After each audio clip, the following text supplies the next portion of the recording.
There you go. Hypnotises you. What do you want again? Just a bit of tissue. Sick as a dog. There's many on there. The tablets. Yeah, I know. Oh, you're terrible.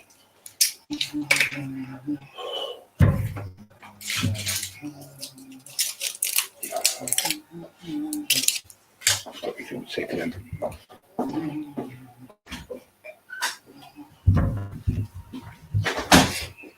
It'll do. I'll go pack them up.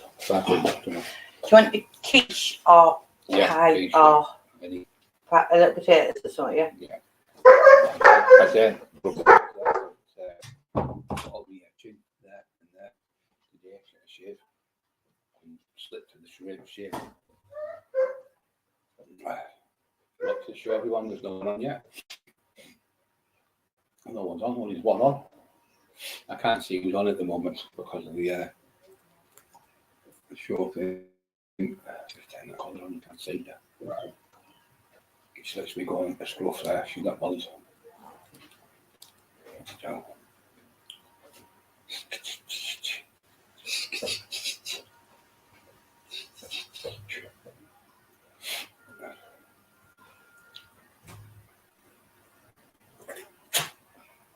On guys, I'll expect for a few more coming on. Been an amazing response from the public. We've had the 80,000 more views, 58 on one thing, I think it is. 58% more views, and 78 on 28 days more reviews. We've had over 180,000 views, 16 days, which is amazing. So yeah, Paddy's going to be coming on this week, Mr. Conroy.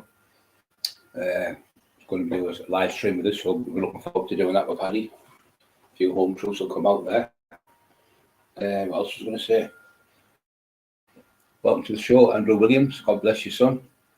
And here, right, I've gone every year. I get it in my left ear. As soon as I start going on the sunbeds and stuff, being in the sun, my ear ends up blocking up with wax. I can feel it starting to block up again. It's a fucking nightmare. I used to have to put that ear-ex in for it takes about a month or two to get it out of your ear. Every single year.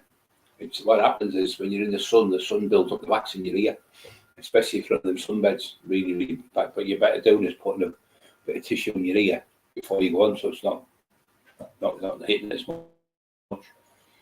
I asked the doctor and he said that's what it was. They really do there. Wax up in your ear. Night, really hot. Being in the sun, I think today, bear myself.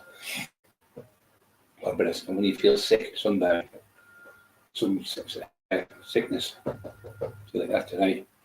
Jubilee, Jaggy, is it Jaggy Joby? Buying house the day. It's been okay. I've just been on the bed watching the TV.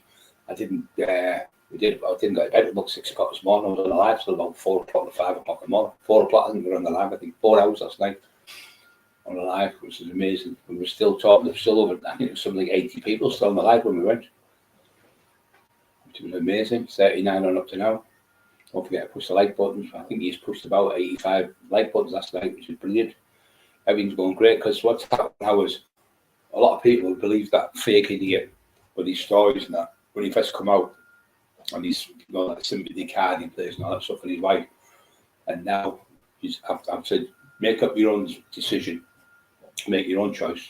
Go on my community post where you can see Paul Sykes, but he threatened a kid to murder a kid, and you can see him on there. It's all a full written post that tells you everything about it. It's in the local paper, and whether he gets bad out of the area where he's from, Wakefield, from all the people in the city signed petition, and then he got 2 years jail for 25 offences, urinating in school kids' playgrounds, where the 4 or 5-year-old, 2, 3, 4, 5, 6-year-old children were playing on the Bob the Builder, and he was coming out every day deliberately urinating there so he could flash in front of the kids, pure pervert, and he was doing it in school fields when they were like 15, 16-year-olds. So if you can see, I won't go through it all because I've told you before, but it's on my community page, and there's another bit where it says in the local paper, it's got his gravestone, and on the side it says, Paul Sykes abused his 13-year-old wife, his wife when she was 13, and when she was 14.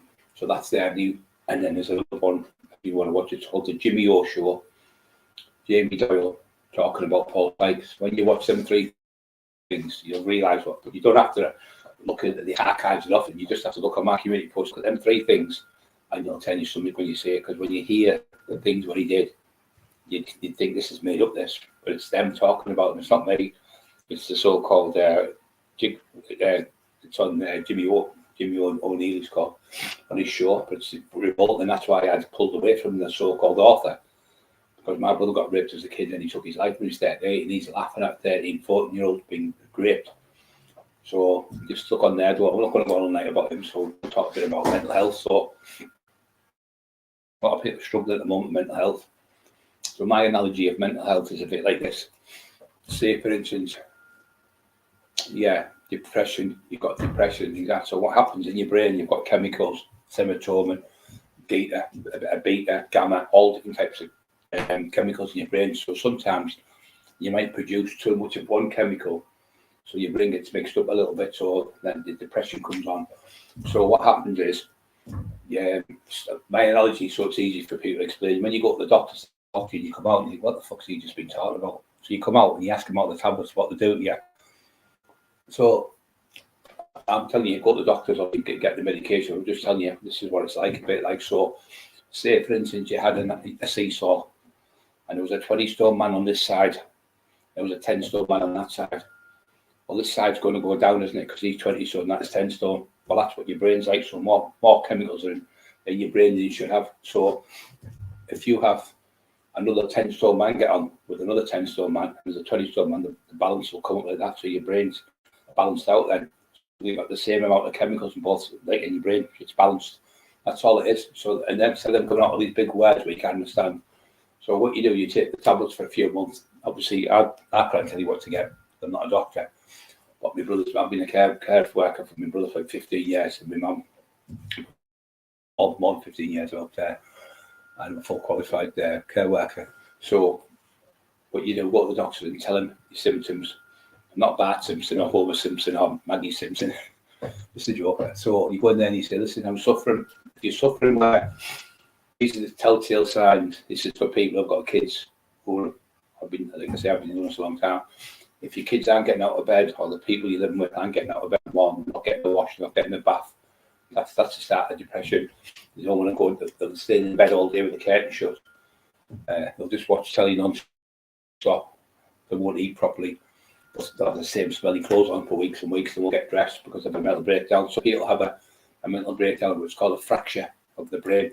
So your brain, it doesn't break in half like a fracture, but your brain, the chemicals break in your brain. So it's a mental fracture. It's called catatonic, when they go completely catatonic, when they can't talk or anything. That's a mental fracture of the brain. That's the most serious breakdown you can have. Before you get to that stage, you need to go and see a doctor. Tell them what you're feeling. If you're suicidal, don't be embarrassed to tell someone that you're suicidal. Don't be embarrassed to go to the doctor and say, I'm suffering from mental health. Now, if you broke your arm and you fell over it, your son broke his arm on the playground, go straight to the hospital. You wouldn't be embarrassed to say, my son broke his arm, they'd put a plaster on it. 6 weeks later, be back to normal. If you fell over and split your head open, cut your head, you had stitches, sorry, you had a big scar right down there, and it was pouring blood. You'd probably pouring blood, go to the hospital, you get stitches, you're not embarrassed there. So why would you be embarrassed if you've got mental health? It's just another part of the body. That stigma of being embarrassed that you've got mental health is absolutely nonsense. When I had mental health, I went to doctors for help. My brothers had mental health issues, when they've had a breakdown. Now, I got mine induced through drugs, cocaine and fucking crack and stuff. Paranoid to death, then go to the house and fucking looking out windows, something's out there. It seemed like you took the postman or something, what buy anything with it's had copper dress up with the postman. You start manufacturing all these mental things in your head. Now, most people who've got the psychosis isn't on cocaine, isn't on crack. It's cannabis. And it's a skunk.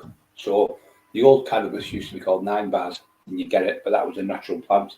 So that wasn't nowhere near as bad for you because it was naturally grown. The ones that they're growing now is called skunk. They're manufacturing it and they're putting special chemicals in to make it grow big buds, they're called. So them chemicals they're putting in aren't natural. But if it was a natural plant, like the CBD, what you get off in the chemists and out of hospitals and places that people can use them in the hospitals as well now. The thing with that is, they're safe because they've been looked at. But these for the people who've grown them, they're putting chemicals in, and what they're supposed to do is for 2 weeks they're supposed to wash the chemicals out at the end of the growth. So what they do is they don't do take 20 days or something washing them out. They might put 1 week in. So the horrible chemicals are in there, and they make your head gut fried. So when I was in the hospital, when my brother was in for 6 months, twice he was in for 6 months, I was speaking to the psychiatrist and learn. I love to learn about psychology. And I said, well, what's the most people? And I said, I suffered from psychosis with the cocaine. And she said, you do, because you see things that aren't there. Obviously, it tricks your brain. She said, but the most people who get sections are usually young kids between 14 and 24, because your brain is not fully developed till you're 24. So when you're smoking the skunk, it gives you more paranoia. It gives you something like 76%. If you have someone in the family who's got schizophrenia, the chances of getting schizophrenia is 1%. If you take skunk, the chance of getting it elevates between 1% to 76%. Your brain, especially 14-year-olds, because your brain hasn't fully grown. It doesn't fully grow till you're 24. So you're taking chemicals, it's destroying your brain. And once them parts of the brain are destroyed, you can't bring them back. So that's why a lot of these kids now are suffering from want to carry knives, because they're paranoid, looking out window and think, that lad's after me and this one's after me. And it's all down to the drugs. As soon as you stop the drugs, the skunk and things like that, within a month or so, that'll all go away. I promise you. It's only happening every time you go to get crack or cocaine. You'll say, all the other 5,555 times I was paranoid. Tonight I'm going to have a great night. I'm just going to concentrate on the great night. Oof, have a go, line of coke. 20 minutes later, like a noise like this would be like that. It'd be elevated. That would be exasperated by 50%, and you'll jump out of your skin. You think someone's at the door, or somebody just walking by whistling or something. Like the police out there, and you just start paranoid. So then you start going into the paranoid mode, where you start pulling things apart and switches, thinking there's bugs in them. Think somebody in the living room and run upstairs looking in your loft. I've seen it, I've done it myself. You think people out the back garden, you're looking all over, there's no one there. No. Sherlock Holmes, the book, it was a fictional book made by Arthur Conan Doyle, who was a doctor, and he was taking cocaine with heroin. He used to take them both. He used to have a concoction of it. And what happened, he would have Professor Moriarty was his arch enemy in the film. You could never find him. He was elusive. That means you can't see him anyway. Where's he at? I keep looking for him. I can't find him. Now that figure, that Professor Moriarty, was created by the Dr. Arthur Conan Doyle in the book, because it wasn't real. So when you look in the loft, you look there, he's not there because he's in your head. That's where he was, and that's how Sherlock Holmes. He was being Sherlock Holmes. He was the elusive Professor Moriarty. They couldn't catch him. If you read up and you'll see, I'm telling you the truth. Now that book was written. It wasn't a book. It was actually written about 1780 something, and it was written by him. He was a doctor, and he couldn't get by being a doctor, so he started writing articles about Professor Moriarty and Sherlock Holmes and Dr. John Watson. And he made that much money, so he did it for about 5 years. He made a lot of money, so he went back into being a doctor. But when he went back to being a doctor, he couldn't survive yet, so he had to start writing. Then he started writing the book, 221 Baker Street. That's a true story. It's not a true story, it's just him writing it. But what he made was that Professor Moriarty was the elusive person. It's the cartoon that's in your head. You don't know what you're looking behind the door, and you look again, you look 20 times, you'll still keep fucking looking behind the door because you think somebody's there, because your brain's tricking you. It's like, I remember being on the court for about 3 days once. I'm bullshit. Cracker was not coke. And I looked out the window and I had about £27,000 cost on the front. I lived further up the road from here. It was a little bit smaller house, 3-bedroom. And I looked out the window and I looked at the headrest. I went, doing that with my head, and I knew that, and I could see it moving, but I'd been looking at the headrest for about 40 minutes. So I'm manifesting. So the more you look at it, the more you start seeing something that's not there. And I could see 4 blocks in the car. I could physically see the heads and moving about in the hands and that. But fuck them. So I picked this samurai sword up. I had the house on the wall, and I ran over the sword, and I went over and I stabbed the 4 tyres. I keep the cunts not going to pinch my car. I went out the back, looking out the back, looking for people in the bushes, no one there. I thought, I'll teach them cunts. Won't come back now. A bit sick. Anyway, that's a Sunday day, that. So the next minute, I got red hot. So the next minute, I've gone to bed. I used to take mogatons, they were called then, wobbly eggs. Take 2 of them, 30ml one, go to sleep, wake up the next day, go downstairs, and I feel like an absolute divvy because there might have been with a couple of lads in the house or something. But they'd be the same paranoid to death. They'd all say, yeah, I think there's somebody in the car, Brian, they'd fucking make it exasperate and even worse. So you sat there thinking, fucking hell, they're out. So anyway, what did I do? The tyres were £75 a piece. That was £300 for the tyres. Shut up! Try and keep your dogs quiet. £75 a tyre, which is £300 in 1990, fucking 3 or 4, I think it was. And then I had to pay £200 for the recovery truck to come and get the car. I thought, how the fuck do I drive my car? How do I get this to the town? This is me telling you the truth. Run up the stairs at age 167 years. Yeah, he's held the written there as MCMS. So, anyway, so you're looking at things, and if you're on your own, it's the worst, because you're on your own, then you think you need a little bang or something. It'll be like, I'll tell you a few things back where a bird's flew over and they've dropped like something to smash, like an egg or something, or they've dropped an egg, toss it when they do it deliberately, and you'll hear something on the roof or something, or like something will run across the roof or something. I don't know, fucking a seagull or something, and you'll think, what's that? Comes up there, drilling the hole through. I'm going to look through the ceiling to see where I'm up to. Your paranoia gets worse. More coke you take.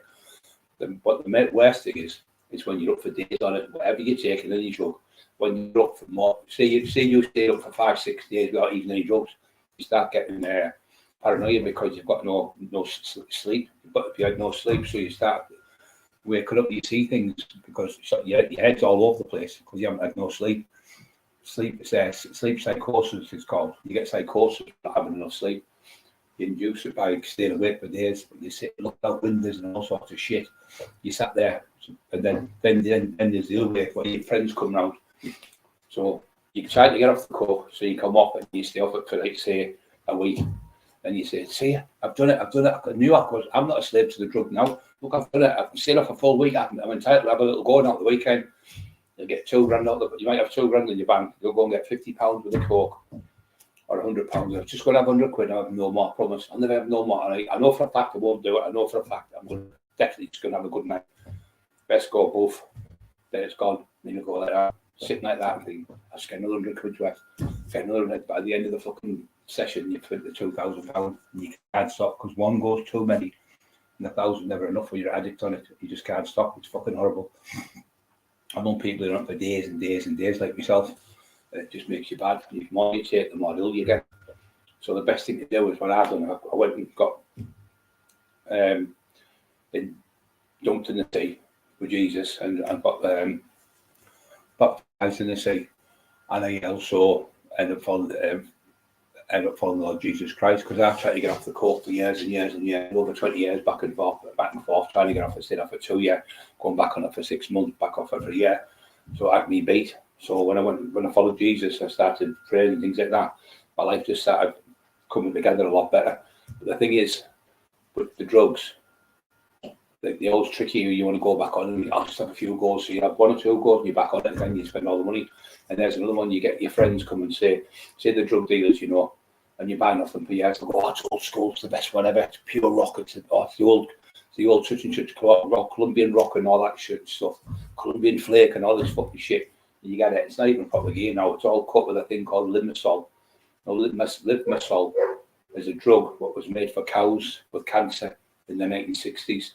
But because it rocks back with the cocaine, you put it in stop the dogs barking! You put it in the limasol with the cocaine, mix it rocks back with it. And so the dealers now are getting more jail than the people that actually sell coke for the mix of the filler. So in Colombia, they'll do like, say, 4 kilos, but they'll shot a kilo of limasol in and it mixes in. But what limasol does, you take it and it's a flesh-eating disease it gives you because you don't produce red, I think it's red cells, either red blood cells or white. And in America, you see all these black people have taken it in the bush, and like Colombian places, all the faces are going black, and all this, there's no oxygen going to the skin, so it's dyeing the skin. All the ears are falling off, the noses are falling, like leprosy, and that's the stuff they're putting in the drugs now. It's just they're not bothered what they put in. They put Novocaine, which is the derivative, Novocaine is what the dentist gives you, the old fashioned. You've got lidocaine, another one, which is the painkiller, blocks the pain from the nerves. But they put all these fillers in, and they cost something like, I think it's about 200 quid for a kilo of Novocaine or something. And I think a kilo of coke's about 60 grand or something now. So they'll put like 1 in with 4 and make another 60 grand for themselves, and that's what they're doing. There's people getting caught with like 50 tons of mix, which is the mix you put in it. They used to put in it years ago. People put creatine in it, put glutamine in it. They were putting in it baby numb. So what they were doing, they were getting it and giving it, putting a bit of coke, putting baby numb in, because baby numb, you do that, gives you the coke-like feel. It numbs all your mouth inside for babies, for the teeth. So they do that, and what they do, they put a tiny bit of coke in, maybe half an ounce or an ounce. This is maybe a 9 bar or 2 ounces, and then they'll put the baby numb in, and then they'll put about half an ounce of speed in it. So you get that speed feel. If you've never took it, you wouldn't have a clue. Oh, yeah, it's all numbing mouth. So you're doing that. So it's baby numb, which baby's teeth, numb baby's teeth when you put it on the teeth like that. And that's what people think. They're getting fucking speed and baby numb the day now, and paying £1,000 an ounce for it. It's fucking crazy. It's not even real drugs. So you're not getting drugs now off the street. And the drugs on the streets in the old days were about 30%. Now they're like 5%, 4%. Some of them is putting brick dust in, fucking brick dust. Not the bricks off the red bricks, them grease blocks. One lad got nicked, who I knew, and the cops had him in. Anyway, he had 2 wraps in his pocket. He just bought them off this couple of travellers. And nicked him, took him down, tested. He said, "Can't do you." He said, it was fucking off a grease block. That's what it come back as, grease block dust. So they're selling you, putting anything in it now. They don't give a fuck. They're not bothered as long as they can make money off you. But what they do is they trick you and say, "I've got the bed." What they usually do as well, if you come off it, I've been off it like a month, and one will come by, "You're a big fella, I haven't seen you for a while. Pop down, I've got you something." So you go and see him. He'll give you like 18, like 70 quid worth of something gear. Go back. That's about it. You do it all in. And the next minute you go and spend £1,000 on him. That's what they do. They give you it free. They're not your friends. They're fucking scumbags. So I'll tell you how to get off it is keep away from the people who take it. Don't go out in the areas where people can give you it. Take all the numbers out of your phone who are drug dealers, because they're not your friends. And your friend will come around and say, "Oh, do you fancy getting a bit?" And they'll pay 20 quid for a rock and give you a hat, like one go. And you've got £1,000 in your pocket, or you've got £1,000 in the bank, and they know you've got money in the bank. And as soon as your drugs have gone in the house, you might have 20 people and you might have 2 ounces of coke. As soon as the gear is gone, nearly, "Oh, I've got to get back for all that. I've got to take the doctors in the morning. Oh, it's at the time, I've got to get for the kids," and all that. But if you pull another ounce out, put it on the table, they don't fucking stay. They just use you. Don't be a fucking mule. Don't be used like a sheep, sorry. Because that's all they're doing, using you as a sheep. So when you get off it, I've been off it for 5 years, on the 22nd of September, 5 years ago, I had the last 2 goes. I had one at 12 o'clock, and about 20 minutes later, I had another one. I was paranoid to death, and I thought, this is it. I can't do this no more. Threw down the toilet. I was like paranoid, like my head was fried, completely gone. So anyway, I got off it, and I've never touched a single thing since then. Got myself right. So if I can get off it, the amount of fucking dogs, man, do me head in. If I can get off it, been on it all them years, and it's just willpower. But if you've got the Lord Jesus Christ in your heart, and some people might not believe in Jesus, but Jesus believes in you, you can do it. And don't take it and say, "I'm going to step a month and we'll have a go." Don't do that, because you go back on it. It's like people who are alcoholics. They'll have one drink, and one drink's too many, and 1,000's never enough. They just want more and more and more and more, and they end up dying of overdose on it. But yeah, it's hard. It's really hard to come out and admit you're on it, but it's the best thing in the world, because you own yourself then. If no one comes, "Oh, I was in the crack." Yeah, no, as I've told everyone. And what else? We all fucking know that I was on the crack. Everyone knows that. But I like to come out with it and tell people that I've done it, and then other people can follow me, follow suit. If I can get off it, thousands of pounds every day, I was spending £400, £500, £600 a day, sometimes more, constantly on it every day. I was like 6 stone on it. Wouldn't go out on the night because it was too scary to go out. Thinking, "Oh, people are going to see how skinny I am, and I'm white as a sheet." That's how I know that idiot's the only idiot, the little fake one. But he won't come out with the truth. I said, "Why don't you come with me? I'll get you off it. Stay at my house for a couple of weeks, get you off the stuff, get you in the rehab. Within a month, you'll be back to normal, and you'll be brilliant with your wife, your kid will love you, and your family will have you back." The reason why your family won't let you in the house because you steal out the house is because you're taking money because you're desperate for gear. That's why you do it, and that's why none of your family members are letting you in the house. No, I like the stuff. I like it. But he said, I've been on it since I was 12, but he was on the other stuff, the brown stuff. I said, that's the worst thing you can ever take, because that's the stuff where you see people that's sad, they take it to forget they've been raped. I've seen a lot of people end up selling it. They end up being abused again because they're that desperate for it. They'll sell the body for it. And it's sad to see that you see them girls standing about the street, and it's fucking pitiful watching them, because you can see they're just kids who've been abused or been beaten up in the house, or pimps have got them on the games taking drugs. Sometimes they just give it in there, they give it in a joint. I know loads of them have smoked a joint, but it's been laced with heroin, 2 or 3 joints, and then they're on it. Just fucking bad. Them type of people, I think, won't put them exterminating my fucking Daleks. They're fucking horrible. And yeah, don't go on that thing. Don't be a fucking mug like I was. Ruin most of your life. Sitting there paranoid to death. And you could be out enjoying yourselves with your friends, going to the bath, swimming, training in the gym, getting a good physique, instead of sitting paranoid to fucking death. And all you get out of it is a load of fear. And you go into bed, sweat's pouring out. Yeah, you get up, you've got no money for your mortgage, you've got no money for your electric. I've got up and I've had no money for electric, no gas, no water. I've spent the last 20 quid in the store. I've just spent £1,000 on the fucker, and then went and got another fucking 120 quid. And then you ask them for tick, they won't get it. I spent over £1,000 in 2 days. I'll give you the quick. Oh no, when you get the money, you can have the gear. You can't have it. That's why I started battering them in the end, taking it off them. I thought, fuck, paid for it. I'm not paying for it no more now. Cheeky cunts. Yeah, but it's just a little story here for you tonight about drugs. Same as alcohol. I know a lot of people are alcoholics, and I've got them off. Me and them have saved over 120 people that committed suicide in the last 5 years now, and we've had hundreds and hundreds get off the drink, thousands in the gym, people training disabilities. So all we want to do in our lives, is just help people in the community, help kids and help people who are struggling. I smashed it since 13 years ago. I'm now 42. Absolutely fantastic, David. So give that man a cigar. Proud of you, David. You keep going, mate, and keep telling your story to people, because the more people come out and say they've been on it and off it, and they've been on it and got off it and stayed off it, it's brilliant. Davey, 14 days off the weed. No mad sweats. Nightly. Yes, but you can get past that. Come on, we're all here for you. We're all family on here. Stevie, we're all family on here with you, mate. None of us judge anyone on this channel. I don't judge any fucking body, no one, because nobody's been worse taking drugs than me.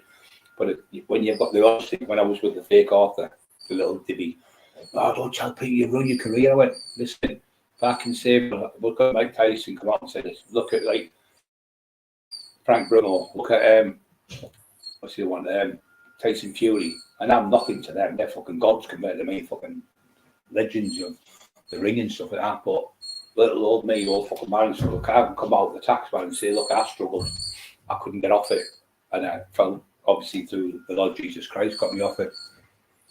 That's the dog doing that whistling. They fucking never do it when I'm upstairs. They only do it when I'm on alive. The pair of cunts, both of them. They only do it when I'm on alive. Honest to God, they deliberately do it. As soon as I stop talking and they just stop making noises. The pair of fuckers are both of them. As soon as I go on, they'll come to the door in the morning, banging the door with the paws. Open the door, and Eli just opens, he jumps up. So clever, Eli. Smoked since I was 15 to 45. Next year. 45. Yeah, it's no good, mate. Whatever you're smoking in cigarettes, if you smoke cigarettes and you stop at 44, 45, within 3 years, your body will renew itself, your lungs will renew itself. But if you keep going, the chances of getting cancer is only about 30%.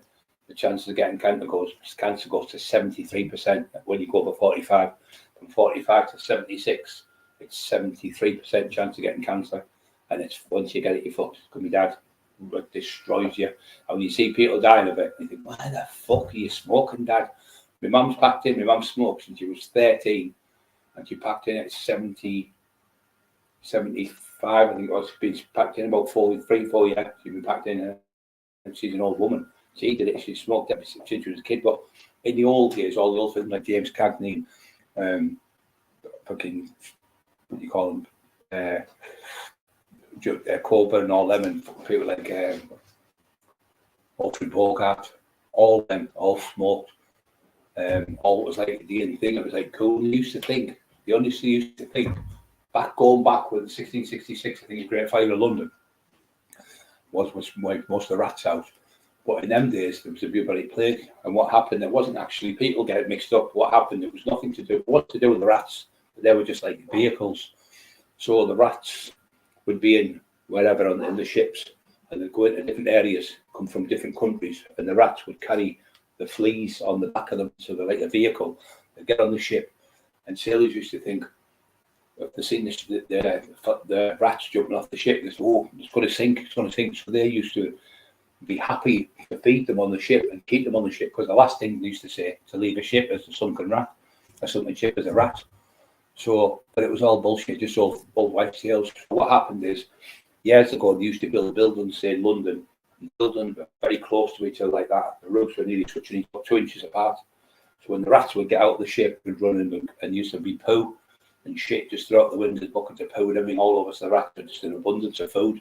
They'd eat that and then they'd run across the roads, and that's when the fleas would fall and go into the rooms where people lived, and that's how the fleas would bite people, and that's how they got it. It was nothing to do with rats.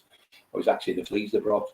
But when the Fire of London come, what they used to do is, you see kids depictions of kids with clear pipes and smoking in rough areas where it was all stinking. That they used to think that the smoke would kill the rats and kill the bubonic plague. It was just a theory, but it didn't do that, obviously. But the Great Fire of London, 1666, wiped most of them out. So they died off. I think it was the biggest ever chance of getting rid of the humans. There'd be none left. Who'd been fucking wiped out, the species. I think something like 1, 2 and 3 people died. I think it was 2 and 3 or 1 and 3 people died of the bubonic plague. It was the worst ever, but made the COVID look like a cold. But that was the worst virus it was ever fucking in history. About half an ounce a week, scary over 22 years. I've wasted. Yeah, it's not just wasted. It's stuff's in your lungs. You fucking lungs. You can stop. If you can stop at before 44, it's just like you're back to normal in about 3, 4, 5 years. You're back to normal. Yeah, before the damage is done too much. If you keep going to the in your 60s, it's something like 60% chance of getting cancer, which is fucking horrific. And nowadays, it used to be 1 in 3 died of cancer. No, 1 in 3 died of cancer. Now it's 2 in 3. So 3 people get cancer, 2 die now. That's fucking. You might well put a gun in the gun and put it in your fucking head. You've got more chance of living. 3 people get cancer and 2 out of 3 die. It's fucking horrific. It's the worst thing. It kills. There's more people killed through cancer than anything else. It's not just cancer smoking. It's the food and all you're eating, like sugars and things like that. All that type of stuff, full of fucking toxins and everything. The shit they put in food nowadays. But the worst thing is pretending you're not on the gear to your friends and your family, because they know that they can talk shit all day long, but people look at you and it's like that idiot that divvy.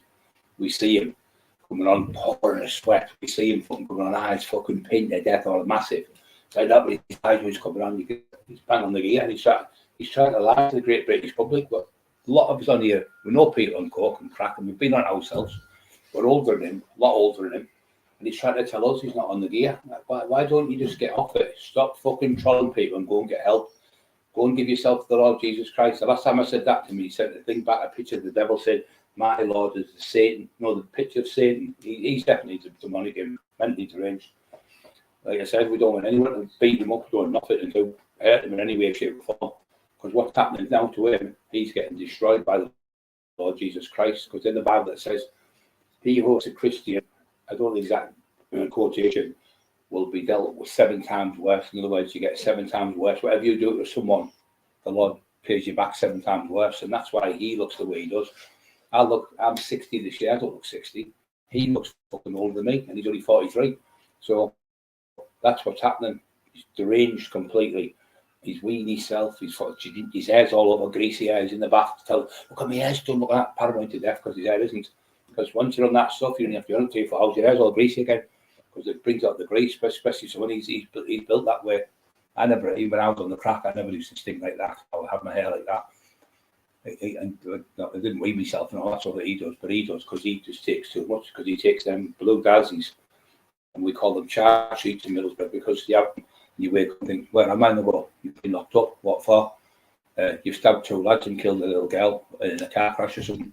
They don't even know what they've done. Sometimes one was in, a copper said to me when I was in before, he said, what's he in for next? So I said, he doesn't even know yet. He said, he stabbed his wife, attempted murder, and he stabbed his son, 16, killed his son, about 40-odd-year-old bloke. Look, he didn't even know he'd done it. And when they told him, you could hear him screaming in the cell. I said, the cop didn't want to see him. No, we would have to sedate him. They had to bring a team in to sedate him, kill his family members, throw them diazepam. And what they are, they're getting made by the Taliban. They're making them, they're sending them in this country, and they're not real, because you can tell they're not real when you put them in your hand.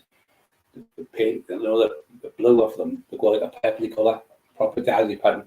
I've had them off the doctor for my spasms. I get them, I don't get them now, used to. I used to get 5 milligram. I've seen him take like 10 and a half, 20 minutes later, another 10. I've seen him take like 50 fucking mil in one go. Fucking unbelievable. And I'll have one. If I have 2, I'm putting conk out in about 5 minutes, 10 minutes. But he's obviously built his immune system built up. So the more you take, the more you need. It's like alcohol. You drink a bottle of whiskey. I've seen him drink 2 bottles of whiskey and a bottle of brandy in one session, on top of all the drugs as well. But when you look at him now, he looks fucking ill. Just seriously ill. I just wish you could fucking look in the mirror and say, look, fuck you, I'll just fucking go and get myself in the way. I'll get myself right and do this for my family. Do the right thing and be a man about it and fucking put your hands up. Like, he didn't want me to go. I went on live on BBC, was it Cleveland, I think it was called, BBC Cleveland radio, and said, look, I've been on. Then I went to the school and told all the kids in one school, which was in Thornaby. Over 100 kids turned up, and then we went to another school, which wasn't a school, it was a hostel for kids who stayed there till they're 22. We went in there and we talked to, I think it was about 10 kids we talked to in there, and we talked to the people, the kids loved it. And then we went to a rehab, spoke to people in the rehab, told them about the drugs, and they were all clapping that me for me. And it was marvellous to help people. Tell them, look, guys, I've been there worse than any use. Look at me now, happy, I'm married. I said, living a lovely life. I said, use it in here. I feel sorry for you because it's a horrible place to be. I said, but you're in the right place. And the Lord Jesus Christ is proud of you. I'm proud of you, and me never proud of you. And then you get buzz off it when you go. I'm not a massive celebrity, but I'm well known in the area. So if I can go into different hostels and places, that's what we're going to do. We're going to start going around the prisons. We're going to go around the prisons because we've got an opportunity to go into Leeds prison, and we've got an opportunity to go in Doncaster. But COVID came and ruined it. But the bloke contacted them not long ago. He said that option's still on the table. So we're going to start going to prison and tell them my story. And if I can help even one person in each prison or something, I'm doing a good thing in my life. So all we want to do is help people in that situation, and there's nothing worse than being paranoid to death and like that under your fucking blanket, petrified, fucking terrible. And like, shoot, someone's out there, you sat with knives and all sorts, and you could have stabbed someone. So a friend of yours didn't even realise it's fucking terrible. I grabbed the postman by the neck one day, and next day I pulled him. Next day I gave him 200 quid. Fucking hell, I grabbed him by the neck. It was a copper. That's how bad it gets you. I said, every day you go past my window at the same time. He said, yeah, but I'm a postman. I said, yeah, but you fucking walk past my house. Why do you keep going up screaming at me on the front? Fucking mental. About 8 o'clock in the morning. I thought, I'll get him today. Jumped down, grabbed him. It's better to tell the truth. You still like a small freedom, get yourself crafty. Yeah, but it's all right if you can do it like they do. I can't do that. I have one go, I stay on it for ages. So it's not for me that. It's not for some people. I've got highly addictive tendencies to things like training. If I've got to train every day, I've got to do the same things every day. Like not OCD, it's just my brain wants to be, I've got my brain where it's on fire and fucking non-stop thinking. So I've got to do things to calm my brain down. I do it by training, sometimes 2 or 3 times a day, watching a TV program from the old days, and laughing and joking about things, talking to good people, talking about good things. But you can get off it. I've got off it. And it took me all that time, over 20 years, but I just think Lord, the best thing to do is don't think I'm going to be off it for a week. Just take one day at a time, and that's the best way to do it. Get up every day and go, thank you, gratitude to the Lord. Thank you for letting me be here another day today. I'm going to have a better day today. I'm going to think positive. I'm going to keep off the drugs another day today, Lord. I promise you, I'm going to keep right with my son. going to keep right for my mum. I'm going to keep right for my dad. I'm going to keep right for my dad who's passed away. I'm going to keep right for my family, make them proud of me instead of them being embarrassed about me. And then when you get off it, all the doors start opening, all your family doors open, and people in pubs and clubs, that's how we never drink. Oh, he's off the game, he's doing brilliant, and everyone starts, applauding you because you've done brilliant to get off it, because it is hard to get off. I don't care who you are. It's no matter what stuff you take, it's fucking hard to get off.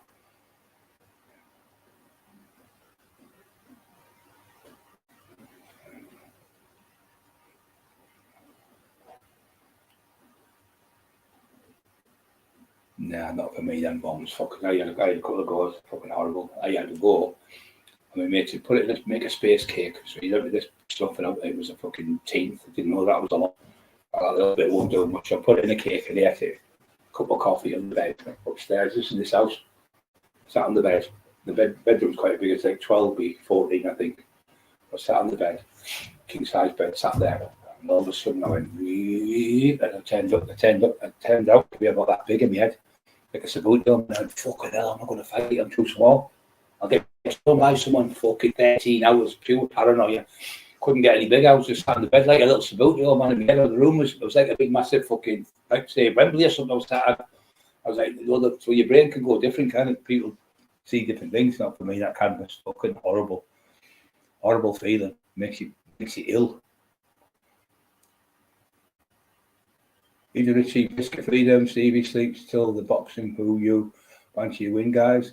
I think Usker's really good boxer, but I think he's just a little bit too big for him. Because if he catches him with any of them big left or right hands, I think he's going to go down. But Usker's a really, really good boxer. I just don't know. I just think boxing wise, he's the best boxer I think on the planet, with his skills, with his feet work, and his head and his body movement and stuff. But has he got the power to put him down for the thing? But saying that, we've seen him go down with people like that. Thomas, remember the one who he was only about 13 after he dropped him, and then he got banned, and then he got back in. He had 2 goals, dropped him twice in. Something Thomas he was called. I can't remember his name. Heavyweight from America, and he dropped him. He wasn't a big lad. He wasn't really big. Well, he's got that skill, and he can move around like a cat. He's got a fucking arm like a fucking orangutan, and he fucking hit you without even getting out of the ring. He's that fucking long down. He's damn talk shite, but he is a good boxer. There's no doubt about that. There's no doubt whatsoever. And he's a decent singer. Yeah, he makes me laugh. But he's nice. He's not like what you think. He's not that part. Matt Led was sparred with him, and when he said, "Listen, any of you cat pussies out there, all you heavyweights, are looking for a sparring partner." And Matt went straight on the phone. He said, "I'll spar you." He's coming up. Anyway, Matt went up. He was blasting Matt, for 12 hours a day working. Anyway, he went up and fucking sparred with him 3 or 4 sessions. Got good money off him. He said, "If you knock me out, I'll give." I think he said 10 grand. He was going to give me. He said, "I couldn't fucking catch him, Brian." He said, "But I was here. It was down over there somewhere, and I was down there. He was down there." He said, "It was like Lee Duffy, like you said, jumping for like a cat all over the place. Hand speed phenomenal." He said, "Footwork phenomenal. Stamina's really good as well." So it'll be hard for us, but Usker is a better boxer. But if Usker was fighting him at the same weight, Usker would have hands down. But obviously he's fucking about 20 stone, and he's fucking 19.5 stone. It's a big fucking jump. Big jump. All you have to do with that weight, all you have to do is come in and lean on someone, go 3 or 4 stone heavier, and you've got your own stuff with. You've got all your own weight plus this weight on top of you. They'll do the lean on you on the ropes. Somebody said something about the ropes, a bit dodgy or something. But he did that, man. He did a rope doper. He made the ropes that's where he could bounce off the ropes, and he was fighting against George Foreman. And he did that. That was the trick he used called rope doper. That was fucking fight of the century. That one and Fraser, they were the best fighters in the 70s. No one comes close to them in the 1970s fights. Remember, Ali said that was the closest I come to death in that ring. One was in Zaire, in the jungle, and one was there. I can't remember the fucking name now. In Zaire, and one was in Africa somewhere. I can't remember the name of it now. And they've got Bombali, 140,000 people, I think, was at the fight. Fucking unbelievable.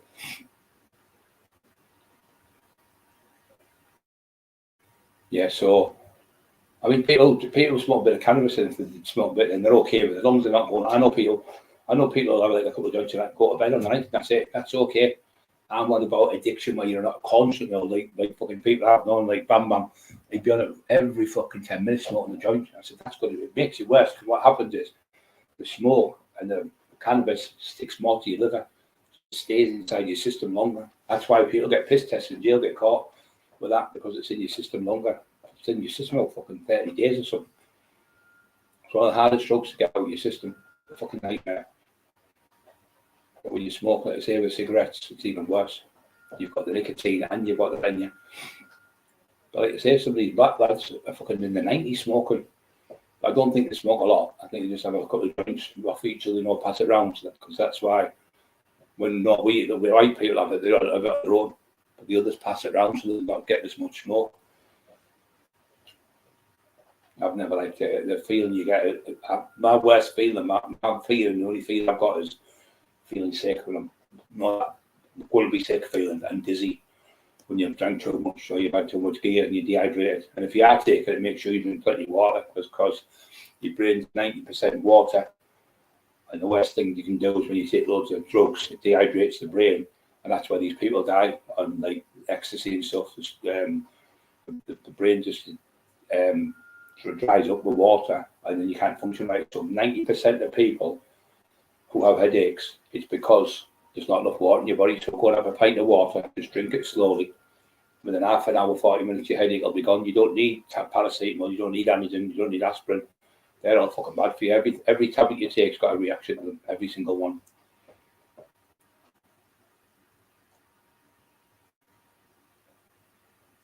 Peter's got COVID, so don't be fucking giving us the way, Peter.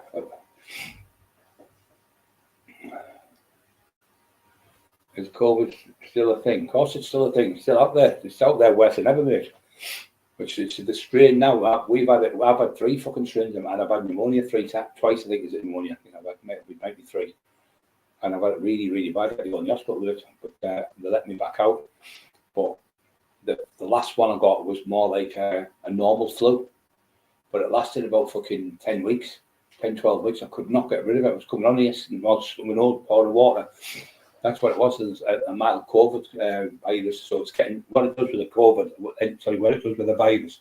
Any virus you get, COVID is real. So it's serious. But any virus you get, you've got to go straight to the doctor and make sure you haven't got it. If you think you've got COVID, go straight to the doctors, because it's a thing you've got to do. There's no such thing as it isn't real. It is real. It's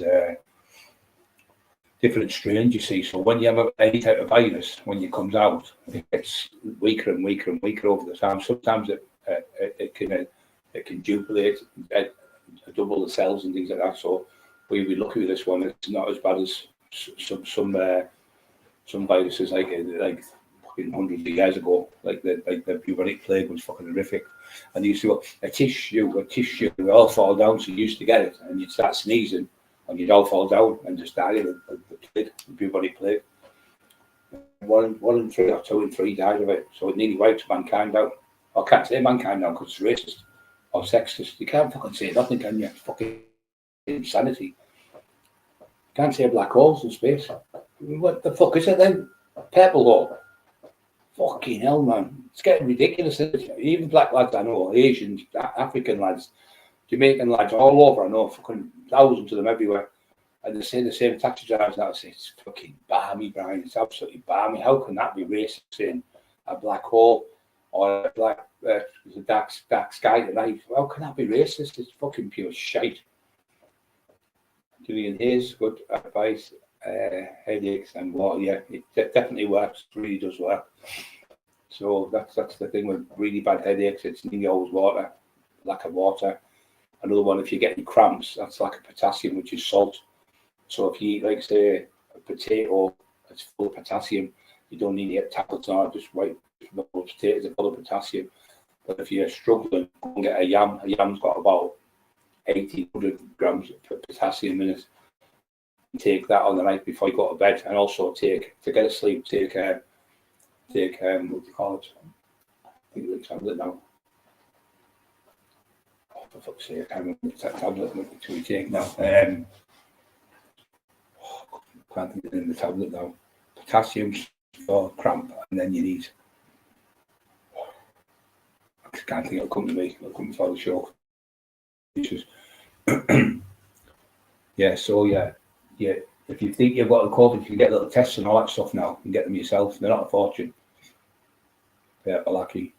Well, that's the way he likes him. The idiot, he likes him as well. He was going to do his book on him, but Lucky knocked him back. Got knocked back by Lucky.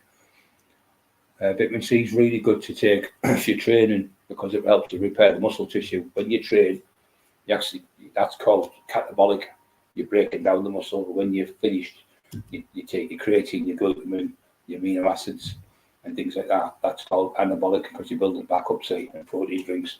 So when you finish training, you've only got a window of opportunity about 2 hours. You have to get that straight in, that glycogen in the liver, because it can replenish it very quick. And it can take, if you don't get it within 2 hours, it takes 36 hours to replenish it back up. So sometimes you go in the gym, you feel great, and these are the one dehydration. If you go in the gym dehydrated, your strength's down by 3% and your fitness is down. So it's another dangerous thing. So what you need to do, and another one you've got to go every 8 weeks or something, have a week off, or every 10 weeks have a full week off. And it's not going to harm you in any way, shape, or form. Boxers do have a week off before the fight. You need to have a rest because your body, rest is good as a change. If you don't rest your body can't grow. Now your body, you used to think it was lactic acid buildup that gives you the pain in your legs and things, but it isn't. It's called microscopic tears in muscle. So when you put bench and say, curling or whatever exercise you're doing, you're breaking down the muscle, so it tears, tiny little microscopic tears. You can't see them only under a microscope, and that's what happens. So they break down, and that's why you ache. Usually, some people ache the first day, the day after, but mostly they ache the second day after. Like, oh my arm, or your wife go, I'm with your chest. What are you doing? They'll punch you, and they'll tap your leg. Just say, past that, and you jump out your skin because the pain's that bad. But the thing what helps you with that, if you can afford to buy them, they're not like they called branched chain amino acids. So you take them about 5 before you train, so it gives you a boost. 5 while you're training, and then an hour after training, take another 5, and you'll get up the next day and you have no pain whatsoever because they've repaired the muscle straight away. Because they're like little like plaster, putting plaster on the wall and fixing all the tiny little amino acids. That's why people are bigger and stronger now, because they can last longer. So if you're training, you're halfway through your training, you feel, get the powder one because they're easier to straight in your system, straight into your glycogen in your liver. They break down through your pancreas, which has got beta cells. They break down the sugar, and then the sugar's then turned into glycogen, which is energy. So it's like having a car. If you leave the lights on all night, you're going to get up and the car's going to be flat. So you need to kick in energy, putting that stuff in your body, like carbohydrates, porridge, and things like that, to boost your energy levels up. Like baked potatoes are really good. They're carbohydrates. Then you take protein to rebuild the muscle, so that builds it. And the carbohydrates actually give you the energy to keep running and training. But if that goes a bit flat, and you've got amino acids, you can take amino acids halfway through your training. You feel flat, just take 10 grams or 5 grams in a bit of water, go straight into the body, and don't worry, you're okay. But don't ever take a protein drink and have before you train, or eat any food back. Like people have a big dinner before they train. No. So it's one of the worst things you can do, because what happens is your body needs as much blood as it can in the muscles. So what happens is when you eat the food, it takes about 2 to 3 hours to digest properly. So that what happens then, the belly draws the blood into the stomach to help digest the food. So therefore, instead of being in your muscles and going around feeding, because that's where you get the pump from, the blood. So you get to it. So you have a protein drink maybe an hour and a half before, and then train. And then as soon as you finish training, not 20 minutes or 30 or an hour, as soon as you finish training, get another carbohydrate drink, 30 grams of protein, 30 grams of carbohydrates, and maybe something like porridge in it, something like that. So it's good. And then that'll replenish the muscle again, and you're back to normal. So sometimes you go to the gym and you go, I can't build it, knackered. It's because you've got no glycogen in your liver. Your glycogen, like I say, it's all made from sugars. There's that many sugars. You've got dextrose, you've got fructose, you've got normal sugars, you've got brown sugar, your white sugar, you've got sugars through, rice is full of sugar, baked potatoes are sugar, yams, pasta, all sugars. That's why the women over there are all big men. The pasta's full of sugar. Even milk has got sugar in it. They're full of sugars. when you look at it, you think he's fucking talking mad in here. I'm not.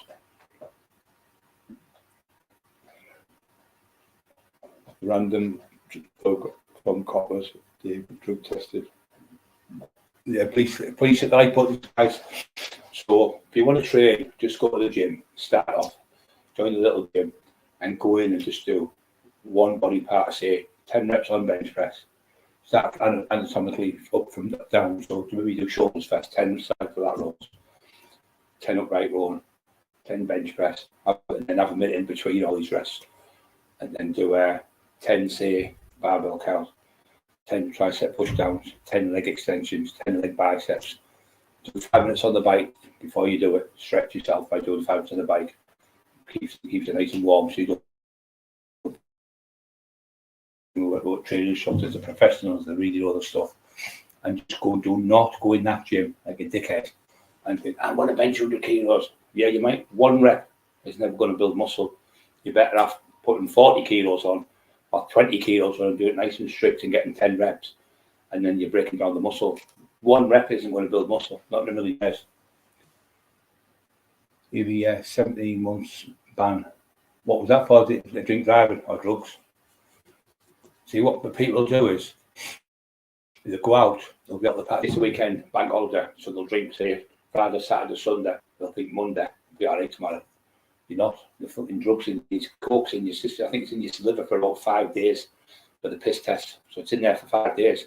So if you've been taking coke all the weekend, most people get caught on Wednesday, or Tuesday, Wednesday, or Thursday. Tuesday, Wednesday, Thursday. It's still in your system, guys. What you better do is fuck the car off, give your car keys to your dad or your mum, get a taxi. Sorry for swearing to the ladies in the show. But seriously, is you'll lose your license, you'll lose your job, you'll lose your fucking mortgage. What for? You always do this. They'll go, oh, I'll just go in the car and leave the car at the pub. No, you don't do that. You take the car and you make, oh, I'll go to the pub. And they're all bull you up, have a line of coke, and you start driving for coke. If you kill someone, you can get a fucking life sentence now for it. It hasn't happened. Once the first person gets it, it's going to happen more and more. So what you're going to get is you plead guilty, you look at least a year's ban. Then you'll get, if you go, and you'll probably get a £200 fine, something like that, a £400 fine, £600 fine. But the worst thing is you've lost your license. If you lost your license and you're a driver like Mark Emerson, which Mark wouldn't do that, I know he's not an idiot, you get caught, that's your livelihood, that's your kids. Going to school, that's your kids for shoes and things. So don't be a fucking selfish fool and jump into a car and take your friends for a drink. And the assholes who egg you on to go drink drive, they're not going to jail. What if you hit a kid? What if you hit a fucking kid drink driving? You're going to get about 6, 7, 8 years, 6, 7, 8 years for manslaughter. And could you live with yourself knowing you knocked a 5-year-old down or a 6 or 7-year-old kid through the drugs? You'd never be able to live it down. So never ever drink drive. I'll never do it. I'll leave the car in the house. I'll jump in the tackle because a tenner there and a tenner back. What's 20 quid? Look at it. You're going to pay 20 quid and you're going to be safe. To take your car, your friends will go, oh, we will, no, I'll put it in your car. However, I had a coke and they've cut you it. I've seen it happen hundreds of times from people. And they've got lost the license, they've lost their house, they've lost everything just for the sake of a fucking idiot and get them on to take the car. Don't take your car and leave your car keys with your wife or leave your car keys with your mum or dad so you can't come back to them. I was the same. I've had friends of mine stay. I went, where you going? Went, just go to nip round. I said, give us the keys. What do you mean, give us the keys? Give us the fucking keys now. Give me the keys now, I said. Took the keys. I'm sorry, Brian, come to get the keys. I said, yeah, you've had about fucking 5 lines. You've had about 6 pints. And then I said, there's the taxi money. Go and get a taxi. He went, oh, you're right, Anne, you're right. He said, next minute, he said, when he's come back, he said, you wouldn't believe it. He says, on the way there was a bloke pulled over for fucking whatever. He said, that could have been me, couldn't it? I said, yeah, well, that's what I'm trying to tell you. It's so easy to get caught drink driving because you think you're called mind-altering drugs. So when you have a line of coke, your mind's altered. Your persona is different. Your timing of pushing the brake or the car is different. The time of seeing somebody coming, that your reactions are different because you're on drugs. Alcohol slows your brain right down. So you don't think you're hard and you're tough and all that stuff. The more chance of jumping out of a car and starting to go on like a road rage than you would if you didn't have alcohol in your system. Because alcohol is one of the worst things. I've seen people, the nicest people in the world, and they'll see, oh, he's an old chick. All right there, big man, you're all right. They were harmless, but I've seen people where they come in and they're fucking mortal drunk, and I've seen them go out and drive the car home, and the next day they've been locked up and jailed for it. It's not worth it, honest to God. Yeah, you've got it. Doesn't matter, Peter. It doesn't matter what age you're at. When you get to in your late 40s, you've got to watch for diabetes. It's a really bad disease. It's really bad. And once you have diabetes, you're not fucked. But everything you eat has to be measured. Every piece of sugar you have, every bit of food you have has to be made sure it's not salted and stuff. So what you do is you take the food and you can go hypoglycemic if you don't have enough, or you can fall asleep on it and it can kill you. It's really, really bad. So people, every day there's 5,000 amputees. People lose their fingers because what happens is the blood doesn't flow properly in the veins in the body. So it's not flowing properly through your fingers. So most people, my friend's wife, she's got 2 big toes now. She had all her fingers and her thumbs took off through diabetes. That was the worst thing. Diabetes and smoking. It's the worst thing to give you is being obese. Eating sugars all the time. Sugar. So what happens? You've got your beta cells in your pancreas. So when you keep eating sugar, bread's the worst for it in the world. White bread is full of sugar. I'll tell you a little trick. If you like white bread and you can't give it up, put it in the freezer overnight. Freeze the bread, and then let it defrost. Then put it in the toaster. You lose 31% of sugar in it when you do that. Trust me, I'm an expert. I've been doing it for since I was a kid. 40 odd years I've been doing it. So, but brown bread's the best for you in the morning. 2 eggs. 2 poached eggs, brown bread, cup of coffee. Even if you have a little bit of sugar, it's okay. But I take honey, a little bit of honey, a teaspoonful of honey, because it's the best thing in the world for you. Peanut butter is great if you're hungry on the night. Take that. But if you don't eat any carbohydrates later, because that's when it's full of sugars. Bread is full of sugar. It's full of fucking sugar. It's the worst thing. You try and give it up, you'll realise it. Just have a sandwich, just have a bun, just have a cake. Cakes and biscuits and all that, full of sugars. They're not good for you. They don't do nothing apart from get you fatter and make you get more blood pressure, and also make you get diabetes. So you've got to cut all them things out, but you live a lot longer. But if you're doing a little bit of walking, say 20 minutes, start off doing 5 minutes. If you can't walk and you're struggling, just walk up the stairs. There's a stairmaster. You don't need a fucking £1,000 machine or £1,000 a year gym to go to. You've got your stairmaster there. Buy a second-hand bike out of the paper. Put it in your bedroom, a spare bedroom or somewhere, in your garage, and go in there and just do 5 minutes on the bike. Build up to 6 minutes. Build up to 7 minutes, 8 minutes, and just do 10 minutes 2 or 3 times a week. Keeps your body fat down. It helps to push the sugars around your body, because the arteries start blocking up. But when you're training, your blood pushing it around you. So it'd be like having a bike. So it'd be like having a hose pipe. It was blocked. So the blockage would be, say, somebody standing up with a foot. As soon as you take your foot off, this would be my analogy to use. The water starts flowing. Well, the arteries are blocked with the sugars in it. They break up in little bits. You get them in your brain where you get heart attacks and things like that, or a stroke. Usually a stroke in your brain. It's bits of the sugars get thicker and thicker and hardening your arteries. So what you do when you're training, you're pushing the arteries through like the hose pipe. Instead of standing on it, it's wide open, so the blood's flushing through. But when them arteries are blocked, it's the same thing. So when there's no blood gets to the brain for a certain time, you're not talking 20 minutes or something, you're talking like 40 seconds or something, you have a stroke, because the arteries are blocked and blood can't go through. It constricts it from going through, constricts it. So if you eat properly and you eat good food and you do a little bit of training, you don't have to be fucking Olympic champion or something. Just going for a walk with the dogs. Dogs are great, and the dogs are great when you've got bad blood pressure. The dogs carry down cats and things like that. Peter's just lost his cat, God bless him. Lovely like Peter. I don't upset him a lot there, but he was in a great place, the cat. He got looked after, and he loved him, and that's all you can do. You're never going to outlive your animals. It's very, very rare you're going to outlive your animals, so you've got to remember that. You'll get a dog, your dog will last maybe 10 years or something, but you're going to last a lot longer. But what you do when you've got that dog is you give him everything you can, or her everything you can. Do everything to the best you can for them, love them, and they love you back. The love they give you. I have tears in my eyes when my dogs cuddle me off the bed when I'm a bit upset about different things.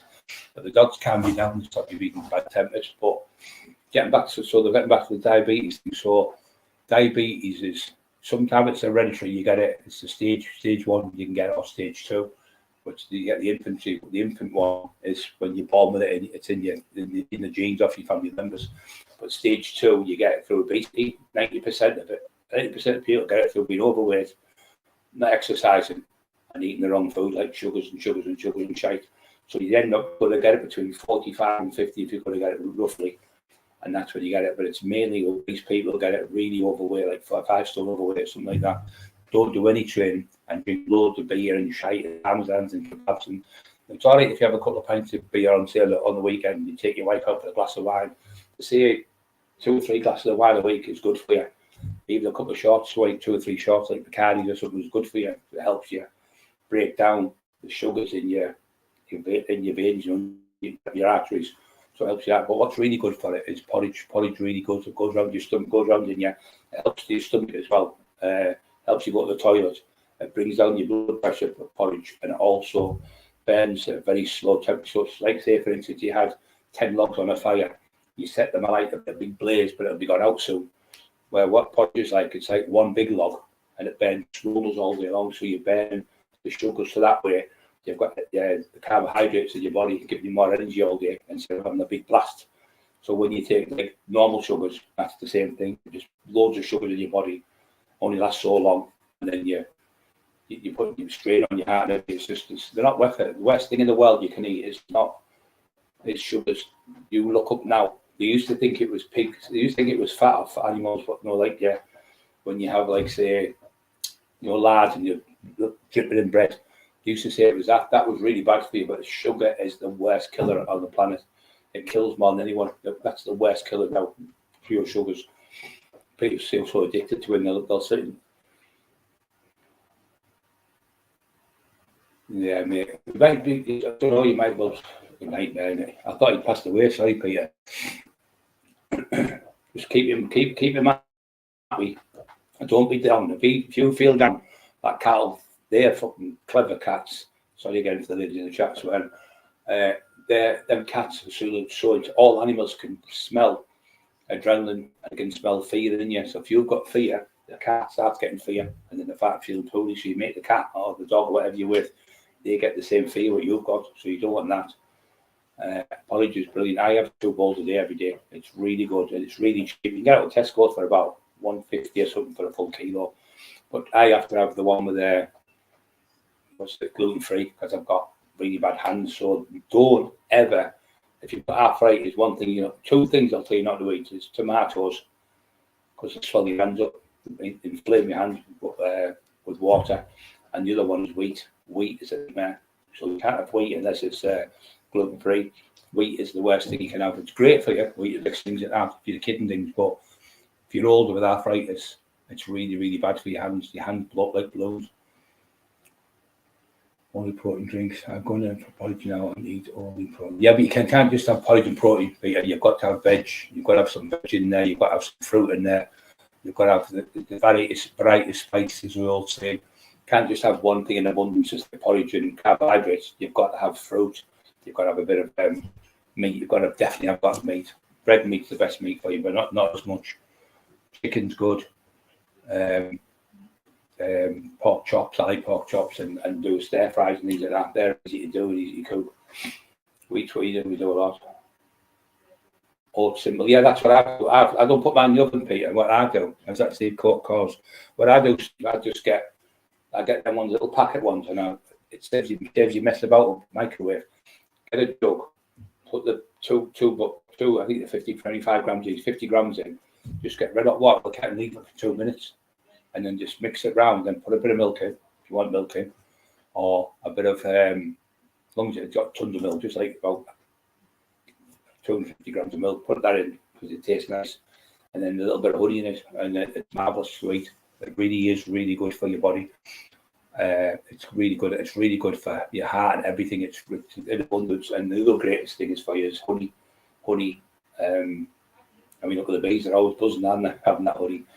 Yeah, but I think the simple things, simple foods are easier than all the good foods. Are cheaper when you look at them. You get food when you eat properly. Nice foods that are good for you. They're cheaper than all these fucking crappy things you get. Bananas are absolutely abundance.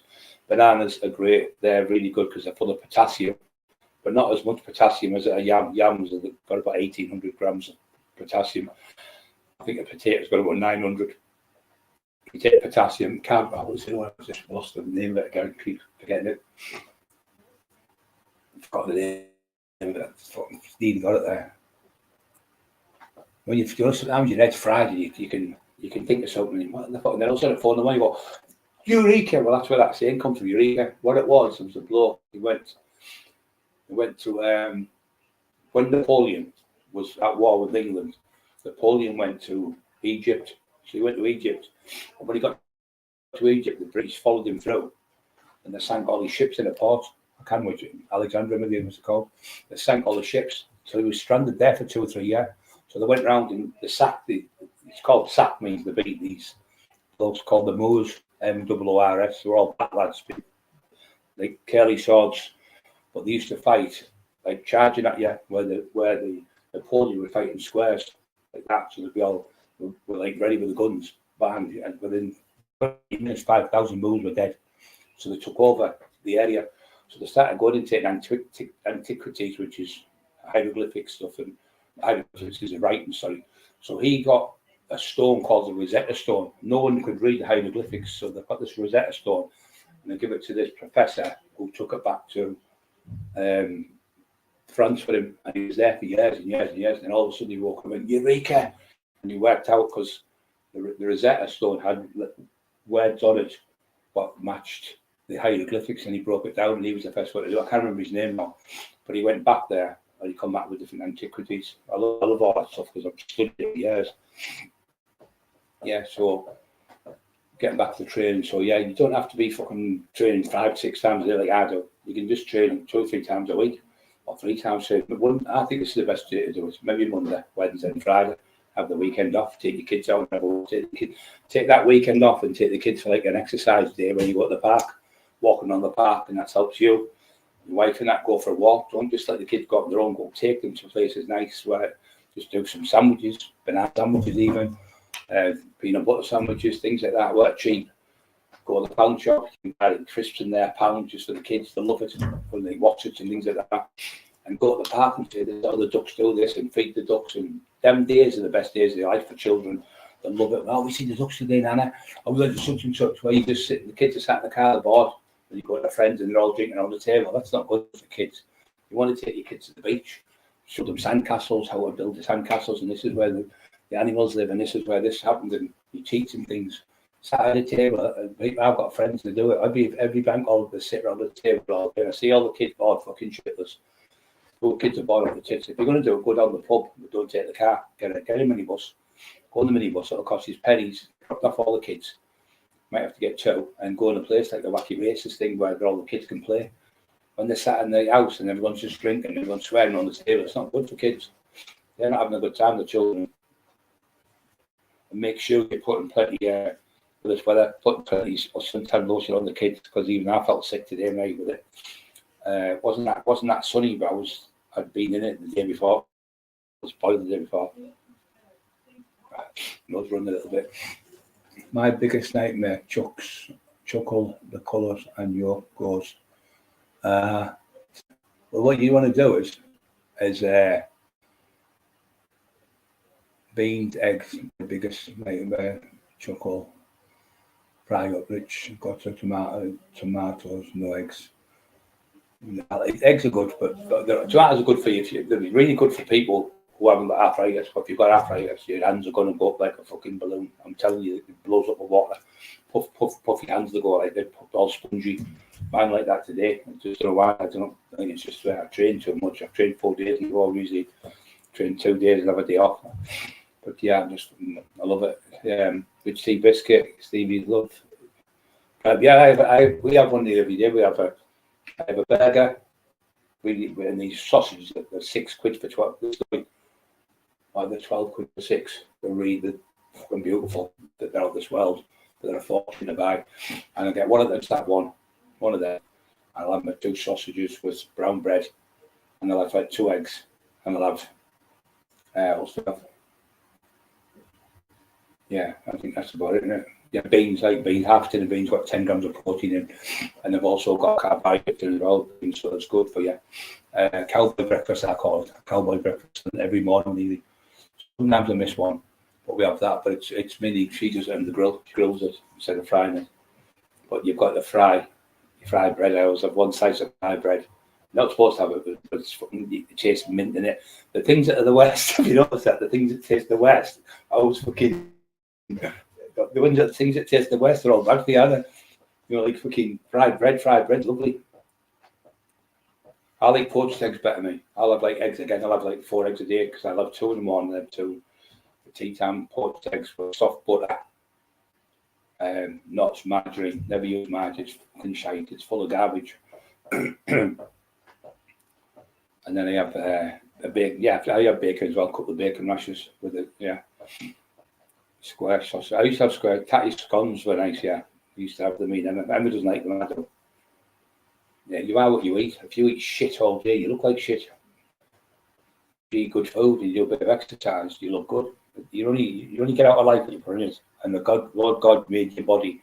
Your brain's the most complicated computer in the world. Nothing is better than that. You had one called the Enigma in the war, and it was a nightmare. It was like a typewriter, and it had 2 million different combinations. And there was a bloke called Alan Turing, and he was gay. Nothing wrong being gay. But the horrible that only got married to this. But the other ones, he was a mathematician, just to cover him. And he saved us in 3 years. He broke the code because what they were doing is the U-boats with submarines were going out, sending signals. We couldn't break it, but he made this big, massive machine called the Enigma. He broke the Enigma and he saved us 3 years of the war. But the dirty bastards, what they've done, they went and arrested him because he was gay and put him in jail for 4 or 5 years. I thought it was disgusting, mate. Man saves all the millions of people in the war. 3 years early, he saved it. The Alan Turing, you'd be able to see it on the telly. It's marvellous. What it is, it's called Bletchley Park. It's called for people who are geniuses. Yeah, but what was that, Stevie? It was all, you know, you go on an all inclusive holiday. So I was just getting it. So I was just fucking eating everything. So I went there. I was about 21. I come back 22.5 stone when I was there. I fucking never stopped eating. I was taking steroids, loads of steroids and stuff. So I was just eating food in abundance. It was all free, you know what I mean? But the worst place I ever went was I went to Morocco. Oh, fucking hell. Went to Morocco, got food poisoning. I was bad for 10 days. I was there for 3 weeks. We made that movie, the what's it called? The Mummy. We made that movie. I never seen it get made, but I was with a lad. At the end, when you have to go out, 2 hours before you sign out, you have to go in a room where you can sit. And well, what do you do? He said, I've just finished the Mummy. I did all the scenes for the sand and all that. It was amazing to talk to him. It was a nice place, but it was fucking full of dentists and it was terrible. So I used to get the breakfast because I used to get in the morning get breakfast on that one, but that wasn't the one I went. The one you were on the office when I went there. It was called. What's it called? I can't remember the name of it now. But what it was, there was 300 people getting washed up, 400 people a day on the beach, dead, trying to get across. What was it called? The place? I can't remember the place now. It's in Spain, in the mountain regions. It was like high up. I just can't think of the name of it now. Hey Darren, son, you okay, my brother?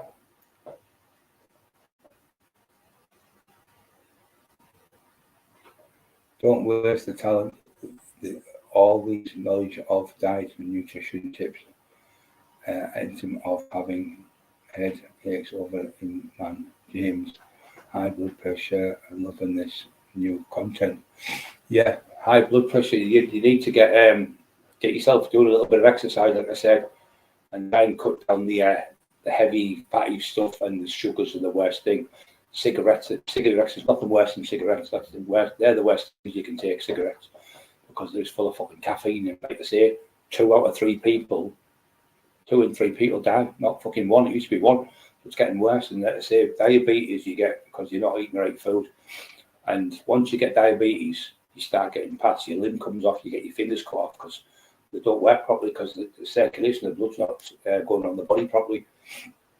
So yeah, it's 5,000 people a day, every day, 7 days a week, get it amputated in Great Britain.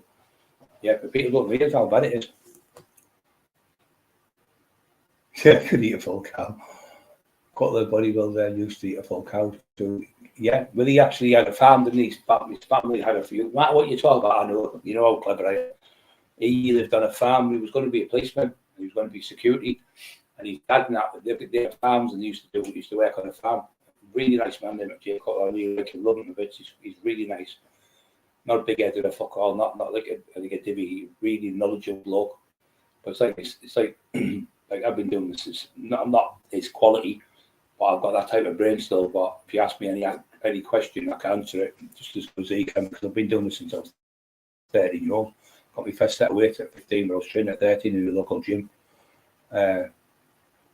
Yeah, blood pressure. Blood pressure can come down with if you take things like blood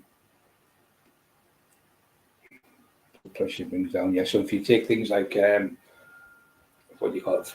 I've lost my thing now. Potassium is really good for your, if you've got no salt in your body as well. That's another good thing. It stops you getting cramps. I'm trying to think of the other one I was thinking of tonight. But the best thing to do is, like I say, do a bit of training. Drink plenty of water so you're flushing your kidneys out. That's one of the main things.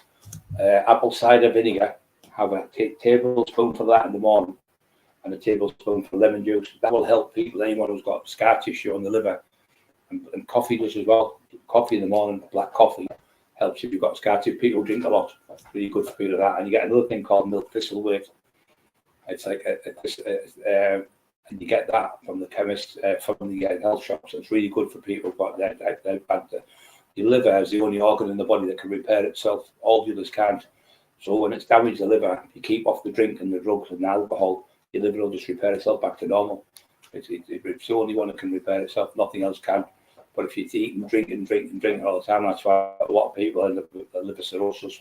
But you can still beat liver cirrhosis if you start eating properly. Like I say, that apple cider vinegars took loads. It took about, I've been taking that for about 3 years, and I've lost 13 inches off my waist. Like the smallest my waist been since I was competing years ago, and that's just eating properly, and not eating late on the night. Because eating late on the night, you've got to remember your body can't digest the food because your body's starting to shut down. So what it does, it just stores in the body. It breaks down in pancreas, and then it puts the fat in, which is like your glycogen, then stores in the liver, and you can't get rid of that. It's the worst thing you can drink as well.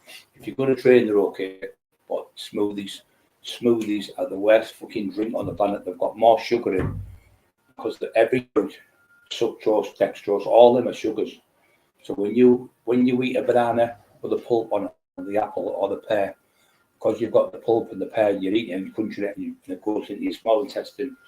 It goes into your intestines, your small intestine breaks down in your body. But because you've liquidized it and it's already digested, you drink it, so it bypasses your pancreas and goes straight into glycogen, so it stores there. And the only way you can get rid of that glycogen is training. So if you sat about having fucking 5 or 6 smoothies a day, they ain't going to do nothing. All they'll do is make you bigger. That's why most kids are huge now, because they're having fucking them smoothies. Have an apple one, or I'm going to have an orange one. No, they're not good. Do the kid an apple, give the kid a orange to eat with the pulp will break down in the body. Because you've liquidized it as these smoothies, there's in your glycogen, which is just this energy. It's like a battery full of energy, and you can't get rid of that because you're in bed all night to sleep, so your body's getting faster and faster and faster. And what happens is you build up more fat cells, and the more fat cells you build up, the harder it is to get rid of the body fat, because you're building more fat cells up over the weeks, over the days, by eating the same shit every day. You've got to do a bit of training. You've got to go for a walk.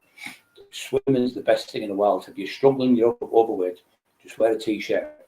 There's no wrong with it. I've got scars all over me, fucking stab wound, bullet wound, everything all over. So I was putting a t-shirt on, and people looking at me, looking, what the fuck's happened to him? I'm thinking I've been in fucking Afghanistan, or I've been out with fucking Rambo for 3 years, some fighting in fucking some country. But the thing is to do is go to the baths. It's great, brilliant, because if you're struggling with your body weight and you can hardly walk, you can walk in the water and your body's not as heavy. And if you fall in the water, you're not going to hurt yourself. So just hold the side, walk along the sides. I got Flaherty, the big lad in the documentary, you see. He lost 6 stone doing that. Just listen to me. I got him 6 stone off him just walking around the water, and he started swimming a little bit. Got him doing that, and then I started him walking between lampposts. So you get one lamppost, you walk slow between 2 lampposts, and you walk fast between one lamp to the next lamppost. So 2 slow and 1 fast, 2 slow and 1 fast. So that's called high intensity interval training. So you're breaking down the body when you're doing that. Then high intensity interval training that really pushes you. You see them, they're the fittest people in the world, and the ones who row machines. They actually, you won't believe this, but this is how bad they do it. They actually row till they pass out, completely pass out. You see them collapsing in the gym. What the fuck's happening? They're just stroking. I've run home. You know, that's what they do. They row until they completely pass out of oxygen. They're fucking crazy. And the other ones who are the fittest in the whole world are them cross-country skiers. Going cross-country, they're the fittest and up mountain hill. No, them ones on the bikes, up mountaineering on the races. 3 of the fittest people on the planet. They're unbelievably fit. The bodies, their blood pressure is probably like 22 beats a minute or something. Fucking ridiculous. That's why they live so long. Them smoothies taste nice, but full of shit. But it's no good, is it? It's like saying, oh, you can have the alcohol. It's like cigarettes, and smoothies taste nice, but they're going to kill you. So yeah, they're just, smoothies are okay. You could have a smoothie an hour before you train, or even half of one, and then after training have another half of one, because your body then needs the sugars in your body, so you can do it about an hour before you train, because it's just going to go straight in your stomach, go straight across and give you the energy type of thing. And then after training you can have another one straight away, like the half of one. So just, you could do it like that. That's okay that way. But they are full of sugar, but they're good for putting sugars in the body when you finish training type of thing. Iceberg pops, freedom, bro. Any sugars, especially them. What I see in these, where I get a look at say drink. You need these sometimes, because I'm going to be training soon. I trained this morning, and I'll train again, so I'll have like one of them a day, just to put that sugar back in, which is the glycogen in the body, because you lose it when you train. I can't think that bit. It's getting me fucking nerves now. It makes you sleep. Just can't think of it. Yeah, it's just all about, I can't beat beast of a twister. Yeah, but they're alright if you eat them in the daytime, but if you eat them on the night, the stored in your body is glycogen, is fat. So you go into bed with your body full of sugar, and if your body's full of sugar, you're going to keep awake, and your body's going to keep awake, and keep awake. You think, well, I can't sleep. It's because you've got sugars in your body. Sugars keep you awake.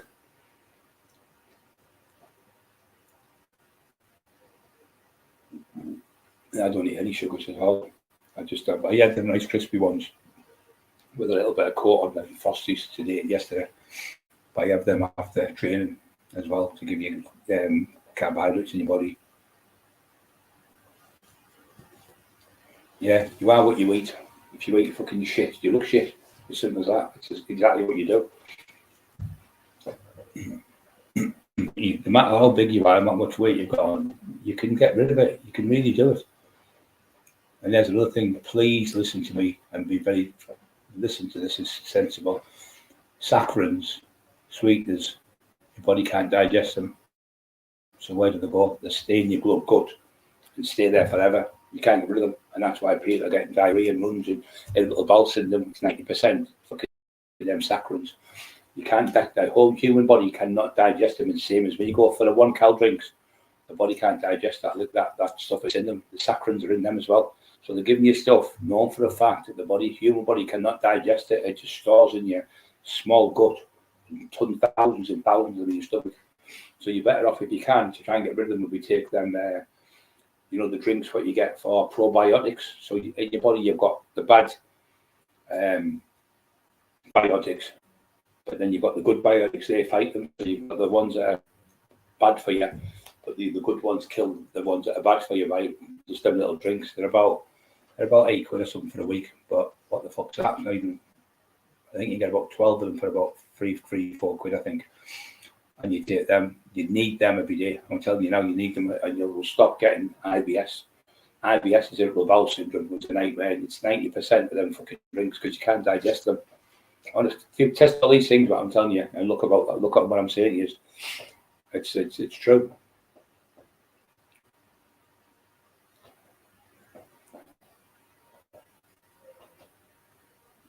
Yeah, so I was going to say, tatty scones. Yeah, they're all right things like tatty scones, but every day, no, not every day. You fucking make yourself bad in the end.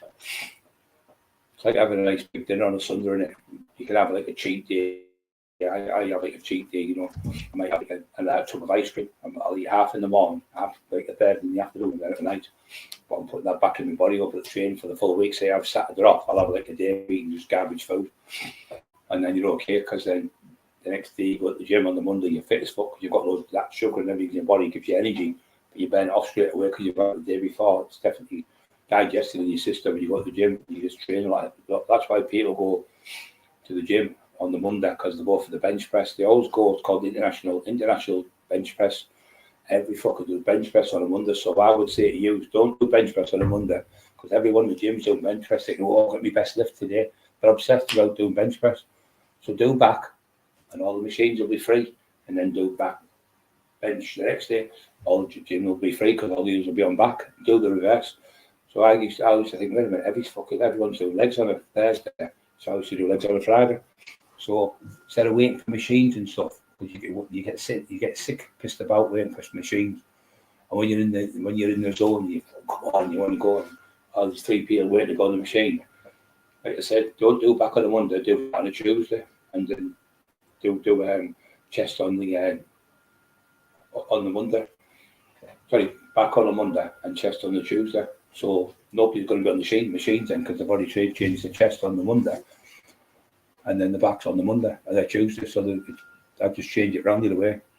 We're also escorting a lad. I'm glad to play show Glasgow by. He was crying the bag of about, was that I missed the fucking thing there, of about going away, black putting a flight to bar about loud, something to body taste sweet. Honey, peanut butter. If you're hungry in the middle of the night, you can eat any proteins, because protein takes about 3 hours to digest. And when you actually, these are the good thing. Instead of having 3 meals a day, like most people, have 5 meals a day. And if you have 5 meals a day, you'll lose more body fat. And you think, fuck off, Ryan, how can you lose more body fat if you're having 5 meals instead of 3? I'll explain to you. So when you eat your food, put it in your body then starts digesting it. And when it's digesting it, it's burning calories up while it's digesting. So the body's digesting the food and it's burning calories. If you have 5 meals, you've got 5 day times.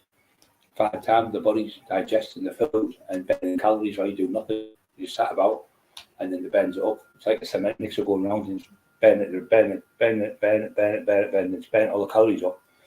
And that's what you want. So if you have 3 meals, you're only burning up 3 times a day. So there, you have 5 small meals, little and often is better than having 3 big meals. You take all the big meals, like stuffing your face to the brim in your belly. That's why you're stretching your belly and everything. So when you get full, stop eating. Unless you're going for the bodybuilding, you want to get a little bit bigger. But 5 small meals is much better than 3 little meals, 3 big meals. You'll lose more body fat and you'll lose more weight, because your body's digesting the food. And while it's digesting the food 5 times, it's 5 times the calories just coming off you. Trust me, but it could take a lot longer to digest protein than it does carbohydrates. So you can have protein on the night because there's calories in them, but not as much. Sugars, like we say, bread and things like that are in abundance. If you like a pork chop, you eat some chicken, you can even do an omelette, chicken omelette or something like that. It's all protein. That won't hurt you. You won't put as many calories on for that. You won't put, because there's not as many calories in it, because it's protein. And also, it will repair the muscle tissue, because that's what repairs your muscle tissue, protein. So if you've got to have a meal in the night, maybe 8 o'clock the last meal, and make sure it's maybe eggs, peanut butter, another one that's great for you. That's really good for the blood pressure as well, peanut butter. But hey, mate, remind me, you're okay, my brother? Feet, stay so fully clean, put arms out, hit raw.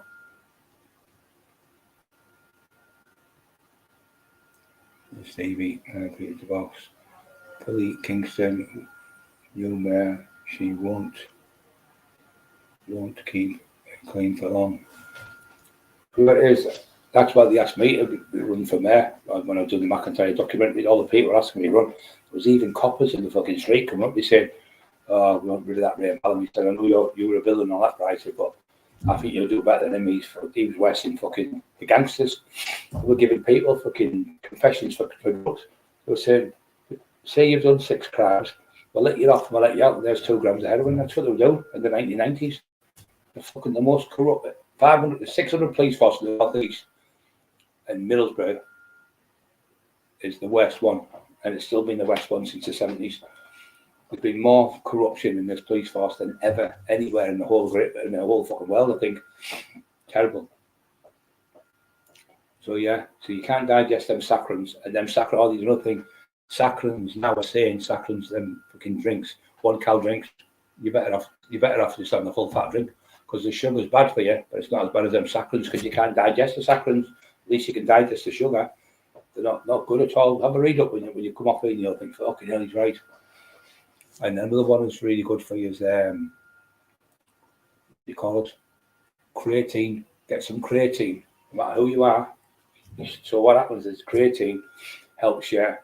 What happens is they've been giving old people in homes, and the recognizance brain is becoming better. So the only thing we've changed is they started giving them creatine. So it's making their hands stronger. When they're on the Zimmer frames, they're walking further, and all they've been doing is giving them 5 grams of creatine a day, which is, you can buy it for about £6 for 250 grams. It's pennies, and you just stay on it forever. You don't have to come off. I mean, what it is, creatine, you have to get it from like meats and things. You can only use probably just 2 grams a day. So if you take 5, that's enough. So what you do is the marketing scammers take it 5 times a day for 10 days. But that's the full tub gone in 10 days. So what you do is you just take 5 grams a day for 21 days. So when the glass is full, right? These are called receptor sites. These are things where it goes into in your body. So when the receptor sites are full, you can't get any more in. So you just keep topping up by taking 5 grams every day. Their memory's got better. They're walking better. They can think better. It's unbelievable what it's doing. And it's good for everywhere you read about creatine. It's the most abundance being searched. Well, years ago, you used to have to take like grape juice with it and some maybe sugar, and you'd have to break it down by eating it, maybe warm drink. But now the research is that big. When it first came out, the football players were taking it. Last Windsor was the Arsenal team, and he was whinging that Ferguson was going, they're cheating, they're taking steroids. And when they checked it was creatine. You get it in foods, but it's very hard to break down. So you better just take the powder. You take 5 grams, no matter what time of day, hot water, cold water, whatever you do. You do that every day. Within about,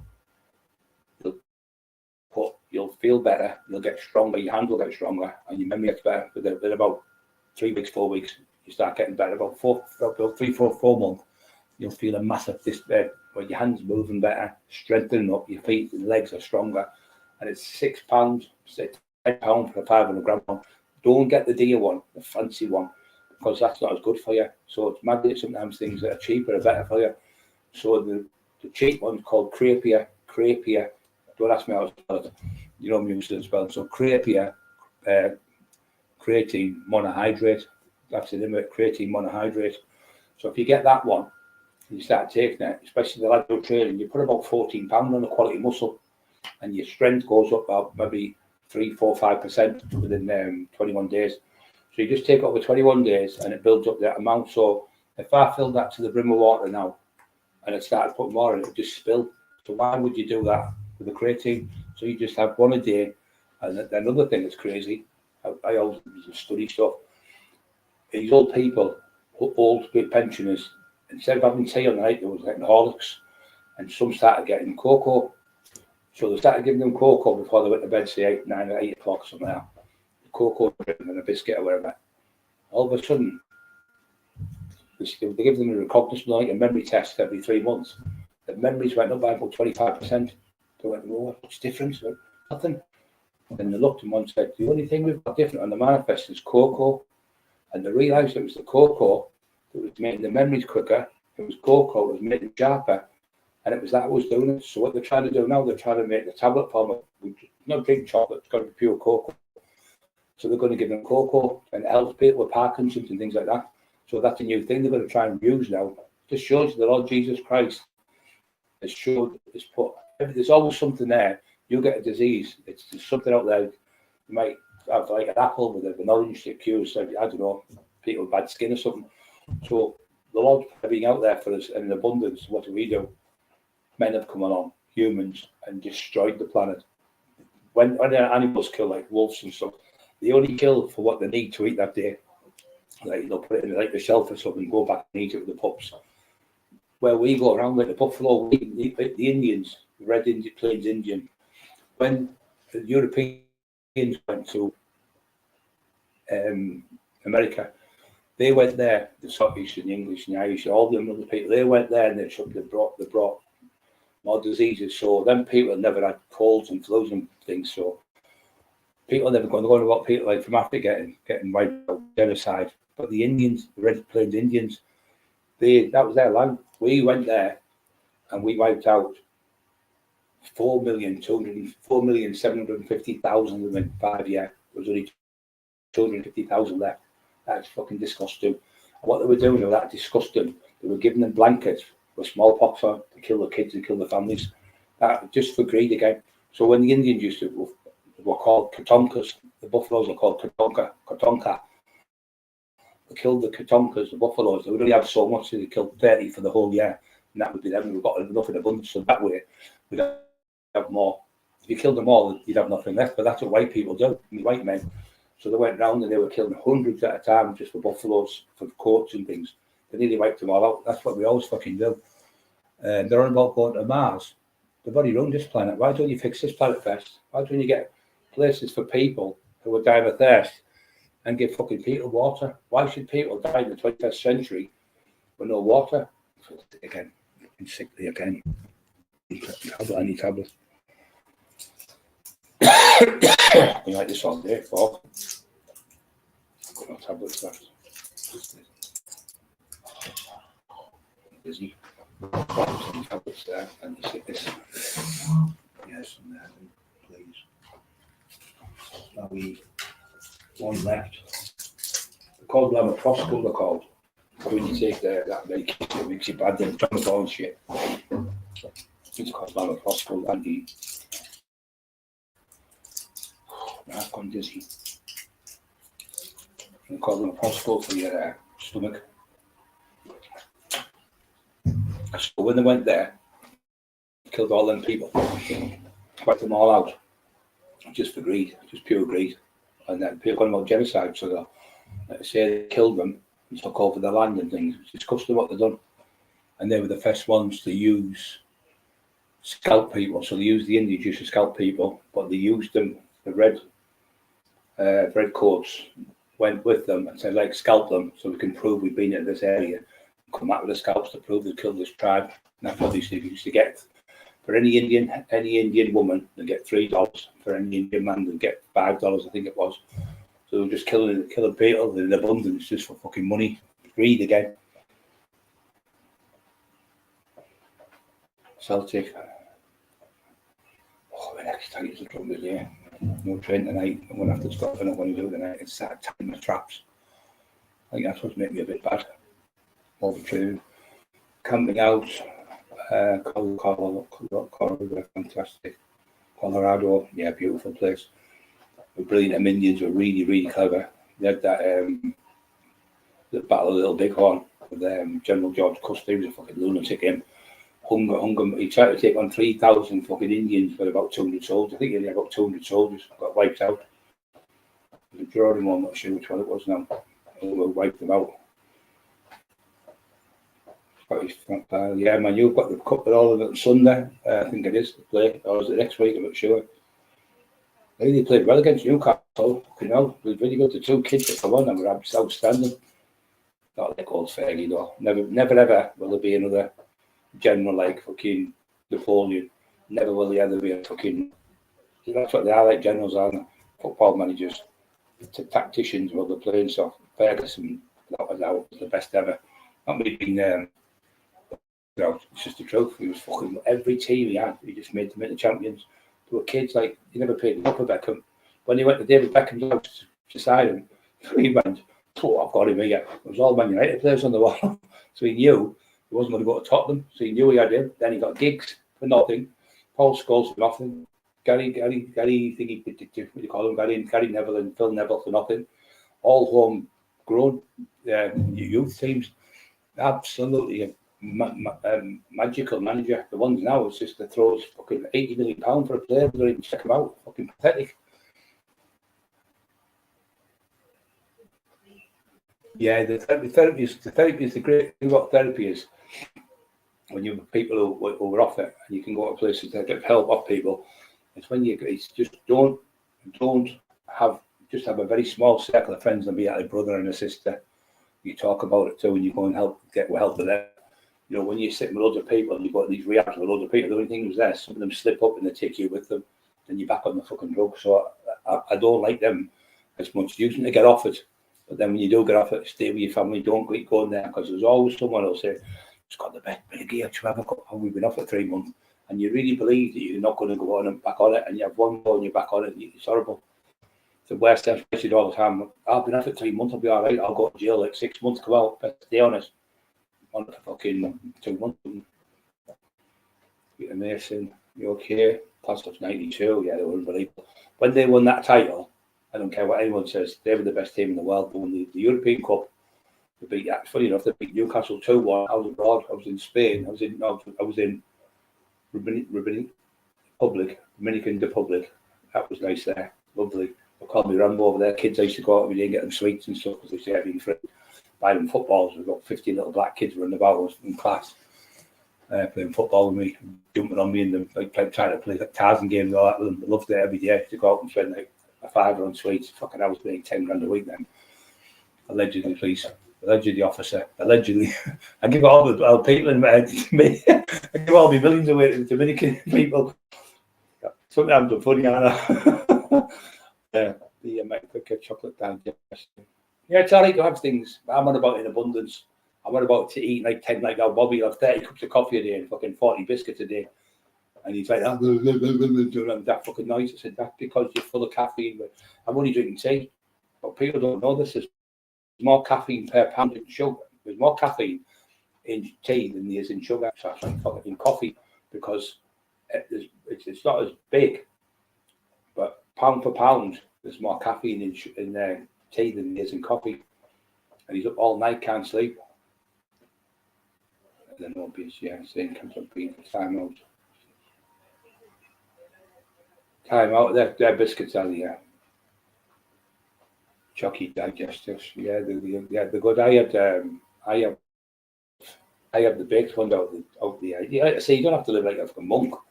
But if you put the work a little bit of training, you diet a little bit, which the worst thing is to do is eat on the night, because that's when you put the weight on. Not eating crap food. Yeah, people do this, what they do, I'll tell you exactly what they do. They get them on, they'll have a cup of coffee, might grab a stiff toast, run out in the car like that, where's my keys, rush like a fucking lunatic, get in the car, eat the toast, driving out to school, go to the school, drop the kids off, whatever, and then they go to work. So that way, they'll have a sandwich, cucumber sandwich, they'll eat the sandwich like that. Women, the posh, the so-called posh, they'll eat it like that, they're in the fucking West or something like that, and they might have a tin of Coke or a black coffee, right? It's not fucking good for you. You need food, you need real food. So then we'll go home and go, what do you fancy? Chicken curry fried rice. It's talking 3,000 or 4,000 calories. It's more than that than the food you eat in a week. So you go in there and you go, can I have 2 sausages, curry, and can I have a patty and chips, can I have scraps? And I'm fucking, you can see them at the counter and think, no wonder you're fucking 20 odd stone. She said, can you help me? The woman said to me, can you help me get those weight? Of course I can. I said, keep your feet out the fucking fish and chip shop. Fucking hell, she's in there every night eating. And I'm giving the diets, this nurse, she was about 30 stone. I got her down to 22 stone when I was in hospital. I got her down to the weight. She was doing well. But she was always eating fucking cakes. I used to catch her eating cakes when I go for a walk. They'd help me on the wheelchair. I said, listen, love, you've got to stop eating cakes. They're not for you. I like them. I said, I know, but you want to lose weight. You ask me to give you a diet, and then I've done all that work for you, helping you, and you're just eating shit. You've got to train your brain not to eat it. But it's like having a cheat day. I don't mean to eat all day. I want to be just like one night, like you want a parmesan, you want a kebab. There's nothing wrong with that. The kebabs are shit. Whatever you do, don't have kebabs. They're full of shite. I've looked after about 20 kebab shops, and every single one I've looked after have told me the meat's just all grinded in, bits of eyeballs and everything else. It's all bits of mush and different types of meats, all just put together with lamb and stuff. But it's all garbage food. If you're going to get like a chicken kebab one, they're good. They're good for you with salads. They're really good. You also they do a burger in the one where I think about £2 for a burger, really big massive burger. I don't know who owns it. I did the security in there for him, but I have one or two twice a fortnight or something, but not all the time. Garbage. I like having noodles as well. I like the pot noodles. I'll have one of them about an hour before the training as well because they're full of carbohydrates, and I might have another one straight after training. But you need them when you're big as well, because I'm getting big again now. Putting weight back on now, training real good. Not like the old days, I'll never be back to that, but I don't want to be 24 stone and 23 stone, 10 pound. I don't want to be lifting big heavy weight. I've done all that. That's my lifespan done for that type of thing. I've moved from that now. I just want to help people. I'm going to start going, like I say, to schools again. And I get a buzz out of helping kids. You see all the little kids smiling and laughing and joking. You come away with a warm heart and you feel like you've done something good to them. You look up at the skies, you say, Lord, thank you so much for helping me today. It's not me doing it, it's the Lord Jesus Christ in me doing it. It's like when I said about Paddy, I was going to bed and I thought, they've told me lies, them fuckers. And then Rafe, he deliberately told me the lie that he was one of these repos and been doing things with kids and all that. And in the end, it was all made up, just for the people he works for. And I said to myself, I said, I can't do this, I can't call a man a certain thing. Child things and that he's supposed to have, it was all fucking made up. They deliberately sent it to his computer, put it on there. They told me how to do it, with them. They're all drunk. I wrote the chores that they do. And oh no, I didn't really. He said, we put the stuff on his computer, we phoned the police and made statements. And I looked at that and I was like, fucking hell, and I told them, she went, I can't believe what you've just told me. And I said, they've just told me they haven't done this to Paddy. I said, I can't do this, I can't do this. And that's when I said to Paddy, I need to phone him. Kept waking up 4 or 5 in the morning because there's nothing worse than getting called paedophile. And the thing is, when somebody's innocent and you're calling them, it's fucking terrible. I was the one doing it, but I was full of medication. It just had me off. They got me like, oh, we love you, we're friends and all that, and used me. They used me for the film. They used me for the fucking, to promote the books and everything. They just used people, fucking used me. So I got hold of the phone number and I said, look, Paddy, whatever happened in the past, I just forgot about. I said, can you do me a favour? Will you forgive me, because them things I found out are untrue. I feel ashamed of myself saying it. He went, listen, big fella, don't worry. We're best of pals. We were pals years ago. We're best back pals. He said, I said, we'll just do the Christian thing, Paddy said. He said, just be pals again. That's all brilliant. But I still feel bad, you know. Even say to him every day, I still can't. You know that feeling you feel terrible inside when you've done something wrong, or you've done it, but you didn't know you'd done it because you were told by friends. But the fucking scumbags doing that to someone has just fucking made me puke. You know, like made me to my head self. How could you do that to another human being, knowing the man wasn't into taking children and pretending to me that he was? Fucking disgusting. But it's all, everyone knows the truth now. I always tell the fucking truth. Even if I make a fool of myself, I'll tell the truth. I'll just see how it was me. I shouldn't have said it, which I'm doing to use. But I was conned into it. Yeah. Barry Swales. I love you, Barry, son. You alright, son? Lovely lad, him. Absolutely lovely lad. Been with me all the way through this, right, one of the old school. Peter Mason, you okay? Best Miami, Disney, and the next with all aunties, children, and Disney. Well, it's much better. And Francis, Disneyland World. Oh, yeah, Emma's been there herself. I went with the dad years and years ago, and it was when she was only a kid. She went when she was 8 and then 9, 10, something like that. Miami Social Society a bit went over here, but don't have issue. UK are getting the government issues. Poor people, streets. Yeah, it's fucking disgusting. I was at the police station. They arrested me for the. Well, I realised what they were doing, them cops. They were going down the side. They must have put a device on the side to see if I was on the back. Shit themselves to come because I had a firearm. That's what they were doing. They were checking to see if I was on the sides of the house.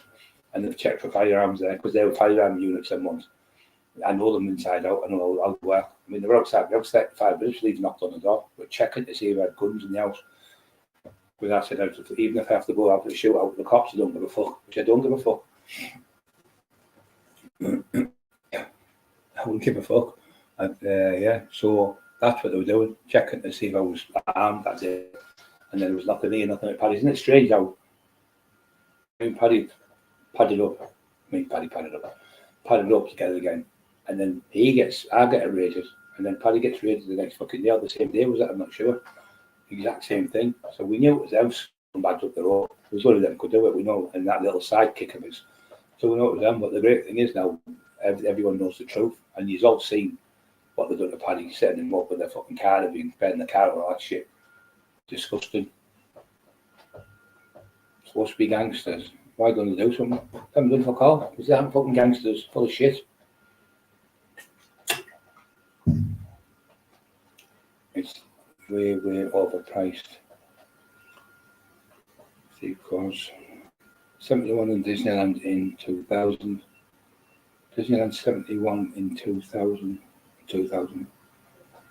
He was actually frozen in Disney. I think it was the frozen because he thinks he can come back, which I think it could be very realistic technology. I mean, years ago, I think the first ever heart operation was used. I think it was South Africa, 1971. I think it was. Nobody thought it could do it. It's like fucking Mary Shelley's Frankenstein, isn't it?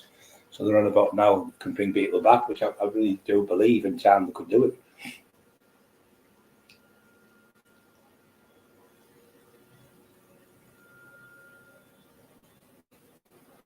Oh, my fucking neck, tight as a drum. I did shoulders last night, that's what I did. That's why I'm tight. I mean, traps are killing me in here. What price, Peter? Corruption in Great Britain at the moment. MPs to police. Tell actually, yeah, they're a piece of shit. When can you tell an MP's lying when the lips are moving? The police are the same. They're all corrupt, and the higher you go up the ladder, the more corrupt they get. I mean, look at that time with all the ones where they were filming all that. Oh, we've got 2 houses, we've got 2 cars, and they didn't have 2 cars, they didn't have 2 houses, and they were paying for it millions and millions of pounds. Jeffrey Archer was the only one who went to jail. Thousands of them were at it, thousands of them. And there's another thing that pisses me off. They get paid going to sit down in the House of Commons, and you can hear falling asleep on the fucking settee or whatever it is, the chairs, them big, what they call them, chairs and red ones.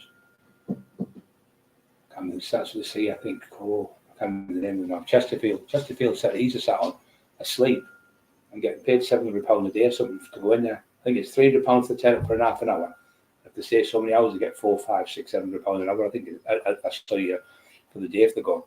But they fall asleep there on the bench. If anyone else fell asleep at work, a fireman or a school teacher, I just sack them on the spot. Peter, did you enjoy it? I never been wanted to when I was younger.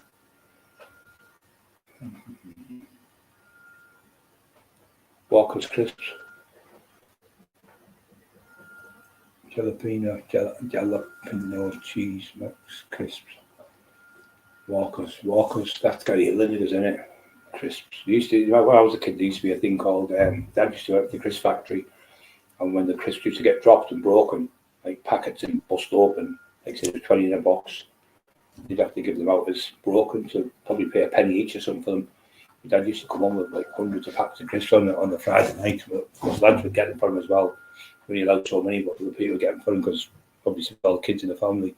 So we had loads of crisps in the house. We used to have crisp sandwiches with brown sauce on them. It was one of the delicacies, crisp sandwiches with brown sauce. Scottish people have got a lot. Like my aunties and that, they have Mars bars in Scotland. They fry Mars bars in the fryer and eat the fucking things. Fried Mars bars with batter on. Like when you do a battered sausage. Fried Mars bars. And they've got them in Yarm, not far from where I live. Just up the road from here.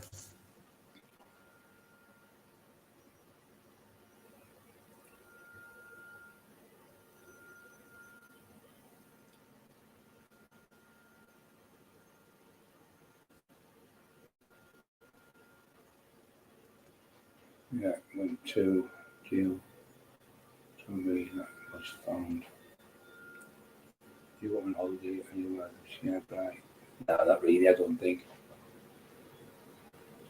Sounds like a hairdresser. Right, sounds like a hairdresser. Chris Buddy's amazing. Yeah, Rich Tea Biscuit likes him as well. So it's not just me. How's Stevie's son? You alright, brother? Where I live, it's just like, it's like a holiday with you, Alan. We're in a really nice area. All the people are nice and polite, and you go to the shops and there's hairdressers, and it's the biggest private council. Sorry, it's not the council. It's the biggest private estate in Europe, and it's the most up to date. Everything's up to date for the bikes and everything, and people running, gyms and all sorts of, and there's swimming baths, there's libraries, everything where we live. The only thing I haven't got is a bank. It's the only thing. I've got everything else, like 4 or 5 kebab shops, 3 or 4 Chinese, 4 Indians. It's just an abundance. So it's only a small place. It's got 22,000 people live here. When I went to jail, there was a local bobby who used to help him, just a normal bobby with kids and stuff. Keep my kids went missing and things, I'd look for them, get them back home and stuff. And one day he came and he said, well, this old woman's at her house burning a brand bit, find out who it is. I said, I can find out who it is. I can't tell you who it is, but I can get the stuff back. So I went anyway, I gave them 100 quid each who'd done it.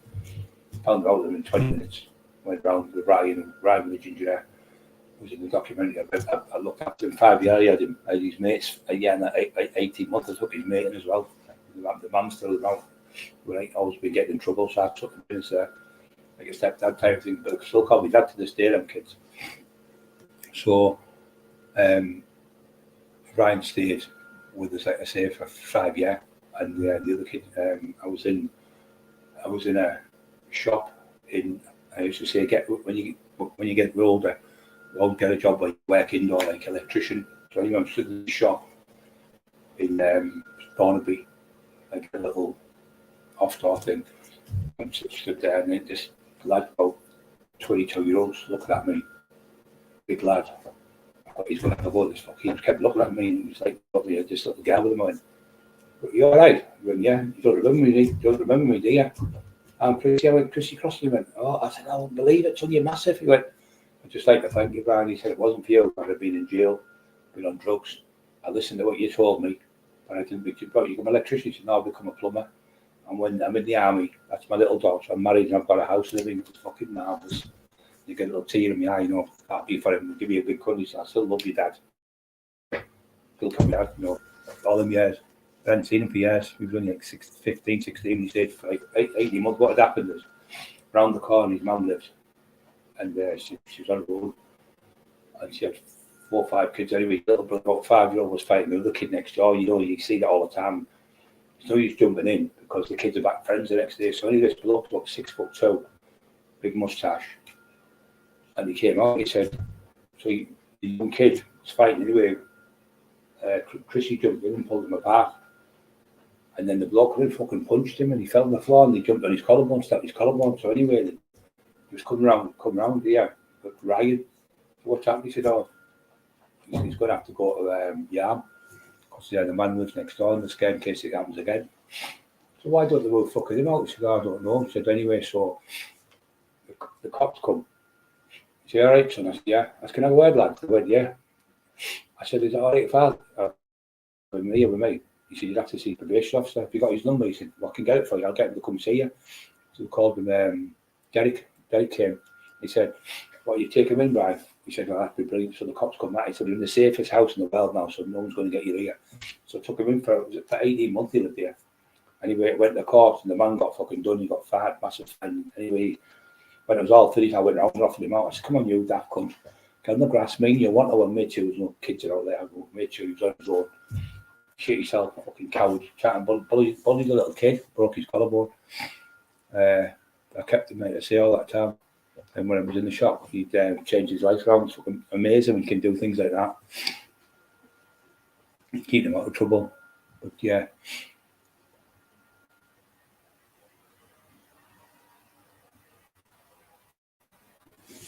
Yeah, antisocial behaviour fucking getting worse and worse everywhere. But that's what Sykes, when he got done for the antisocial behaviour, he was the first person in Wakefield. Thousands of people signed the petition because he was asking for kids for sex in parks. I mean, and peeing in front of 4 and 5 and 6-year-old kids and walking in pubs and just dealt himself to drinks and just a pure bully. So they end up getting him out. They got him out in the end. Look at my YouTube channel, my community post, you'll see the post about Sykes. He keeps saying he was a good man. No, he wasn't, guys. I wouldn't like you. He's been lying to the public for 8 years about this Paul Sykes. So when you look on Jimmy O show, Jamie Doyle talks to Paul Sykes, and you'll hear in there the things he said. I won't say, I'll just let you listen to it, and you'll hear how bad it is. That's the day I thought, I can't be with you no more. I can't be someone who's bullied. He's talking about Jimmy Savile and laughing at Jimmy Savile. He's talking about Delroy Savile, another one who's children and women. And he's talking about Mary Hindley, and he's talking about all these different things on the show. Like horrible people hurt children, laughing and think that's funny. I said, I finished that day, texted him, I went, don't you ever talk to me again. Don't ever come near me. Take my number out your phone and I'm finished with you. I've tried to help you. You're laughing at children being raped there, 13, 14-year-old kids, and you knew what happened to my brother. So he went, W-O-W, wow. And I just deleted his number off. I've never phoned him since that day. It was over 4 years ago. And that's when I went to court for my books, when he asked for invoices, and this is where all the troubles come from. And we've proved, because we've got the letters and everything off the judge to prove we won the court case, and all his books were taken down for a year because they pleaded where they went bankrupt. So they went bankrupt for a year and then they reopened them. So we got all the books took off the shelves. That's why you can't get the Resurrection of Brian Cockrell no more, because it's been taken down for good. We burnt the books, which ones we had. I'd rather burn them because I don't want any association with him, because he said Cockrell's going to get the book back off us from the judge. He said, well, I thought he said there was no court case. How can you get the letter off you from the judge if there's no court cases? He just slips up all the time. So I got the book and Emma burnt the books. We only got 2 back, but the rest, they just ripped us off for thousands of pounds. They ripped everyone off all over the country, and that's where he keeps doing runners from. So, hey, did anyone have a bet today? Racing lady, is she on? Freedom, you about? Just time now. In the rough 5 years, I was working away, 18 years, 19 years, that place, Shittlebud Streets at Dietary. Yeah, I've seen that lately, I've seen it. It was a lovely place once, wasn't it? And it's absolute crap hole now. People had more dignity and pride in the old days, like the 70s and that, in the 80s. People were cleaner, the steps were cleaner, and the houses and the windows were cleaner, everything, everywhere, not just London. And it's just like people have gone down the fucking hill. They don't maintain their houses like they used to. They don't clean the cars like they used to. They don't cut the grass like they used to. Everyone just it's gone like after the old woman like my mum. She gets up every day, cleans the house. She's 78 year old, 78, 79 year old, and she's up every day cleaning that. All the windows are spotless. Some of the ladders and everything. I got mad with her because she had a stroke about 5-6 years ago, and she's still up every day. She's got a bit of a little swap stick thing. She still cleans her house. It's immaculate. Sinks. You can eat your food off the floor in her house. Old Scottish like that. Just outside Courtbridge. We were born in Courtbridge. We used to work in a cafe there called the Fountain Cafe. It's still there now. And she worked there when I was a kid. I was going to be in the pram. She said I was a baby. Yeah, it's just nice to be nice to people. I mean, why be nasty to someone when you can be nice? Why be rude to someone? You can say, you're having a nice day. I mean, I go out. There's a lady about 90-odd year old. She went, can you do me a favour? I said, I know you're after Princess. She went, we haven't called that for a long time. I thought it was about 50-odd year old. She went, yeah, you've made a day today, big lad. And I said, I know you want me to get something high up, don't you? She went, how did you know that? I said, because I'm not you.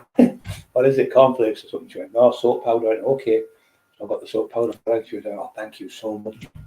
Yeah, he called me Princess, could hear the talking still. And she went like, the woman walked by, thank you.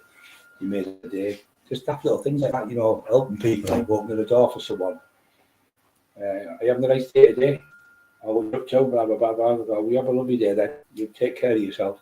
And it means a lot to people. You see people, whether they've got no one to talk to go out just to go to the shop to get a bit of one-on-one with people, or just to see people, just get out the house. So if you've got any relations out there who are suffering from mental health, depression, or anything like that, go and see your Uncle Tom, your Uncle John, your Uncle Alice, or whatever. So you haven't seen people like your mum or your dad. Go and have a nice day with them, take them out for the day, and you'll come home and you think, Brian was right, I've had a great day today. Or my dad, I've had a great day with my mum or my brother. Go and see someone you haven't seen for ages, like a friend who's suffering, or someone who's like depressed, or like a relation you haven't seen for ages, or go and see someone you fell out with over something stupid, maybe like over a bit of money or something. Go around and say, look, I'm sorry about the idea of that 10 years ago. We're here for a good time, not a long time. So even if you're not even in the right, even if you're in the wrong, they were in the wrong, sorry, you're in the right, still say sorry to them, because it might be just an oldish bloke like your uncle, like an old in his ways, but inside he'll still be missing you. So if you go and say sorry to them and they say, we're going to have a good time, the dog gets shot, you sit there and you're honest, because if they die and you never go and you haven't seen, you think, why didn't I go and see my uncle, or why didn't I go and see my son, or why didn't I go and see my mum? Because next minute of the time they'll regret it. Honest to God, you'll regret it. I've had a few come on, say, Brian, you know, you say that all the time about one seeing someone. Well, I had a big fight with my brother about 4 years ago. He said, I know it the same, and now I'm regretting it. Exactly what you said. He said, it was only over 20 quid. I said, well, that's what I'm saying. But even if they say no to you, you've still given them a chance to build the bridge. But if you don't do it, when you get older, especially if you're a young lad, 25, 30, something like that, when you get in your 40s, 50s, you're going to regret it. Especially if your mum or dad or something over something stupid.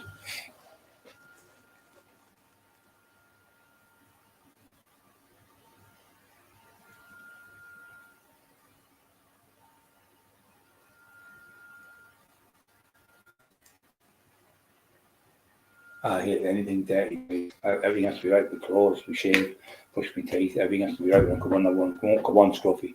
I won't come on with I've got the same clothes on, things like that. I always change the clothes every day and stuff, but it's just their courtesy to use, to be respectable for the people who sit here and the people who sit here and come and watch me on these show channels. I appreciate it in abundance. I have respect for you for coming on here and helping the channel, but as we say, this channel is a family channel to help all of us on here, not just myself. And me talking about things helps you, but you listen to me and then sending me little messages back helps me well. And when you push the like button and subscribe to the channel, it just makes it all worth it.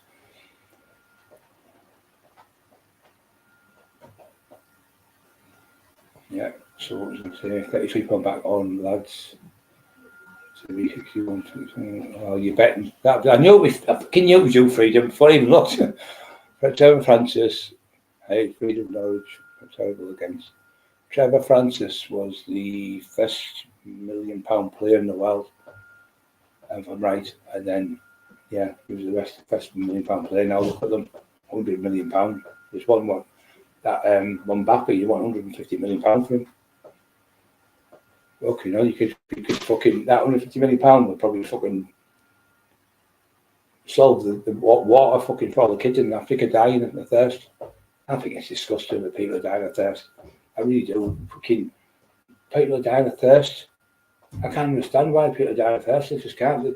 The money they've got, these billionaires, they could all chip in a little bit of money and they'd solve it within they could have it solved within a year or something. No one should die anywhere in the world of thirst. I don't give a shit what anyone says. I don't give a fuck.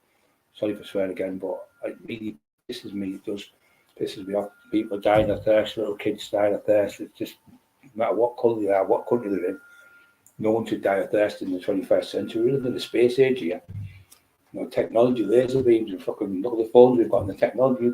You're telling me we can't solve people in India dying of thirst and in Pakistan and in Africa and all the other countries. Bullshit. Pure bullshit.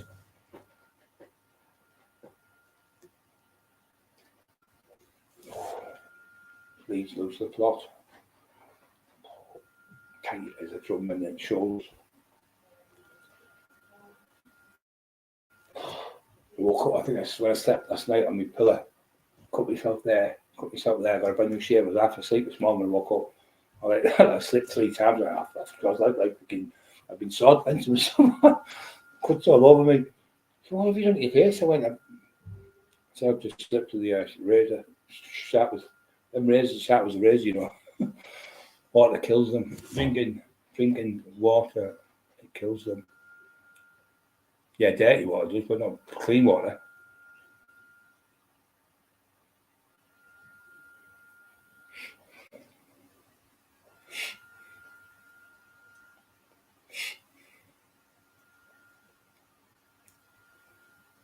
Six overall. Put 6 overall. Gambling's a bad thing, unless you can control it. Never been in gambling. I'm not in it. I've never been a drinker really. Never been a somebody who eats just crap all day. I like learning stuff, mate. I listen to radio plays, like with radio dramas. When you're watching something, it takes away the imagination. So if you close your eyes and go in the dark on the night and listen to like the radio mystery theatre, things like that, or I'll listen to stuff where radio drama about something like wherever the country, whatever happened in it, and learn off it. And the more you learn, the more knowledge you've got, the more power you've got. Because knowledge is power and power is knowledge. It's not always brawn over power, but it's not always brawn over knowledge or over intelligence. They're both hand in hand.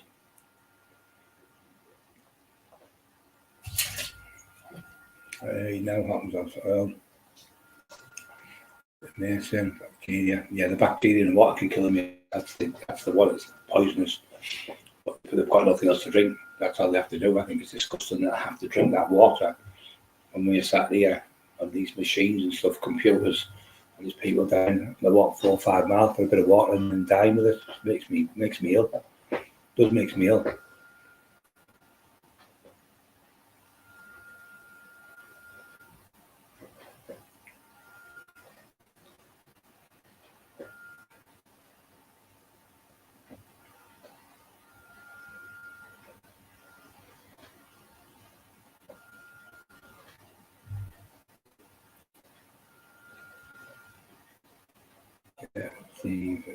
Any descent shout can see 6-0 here.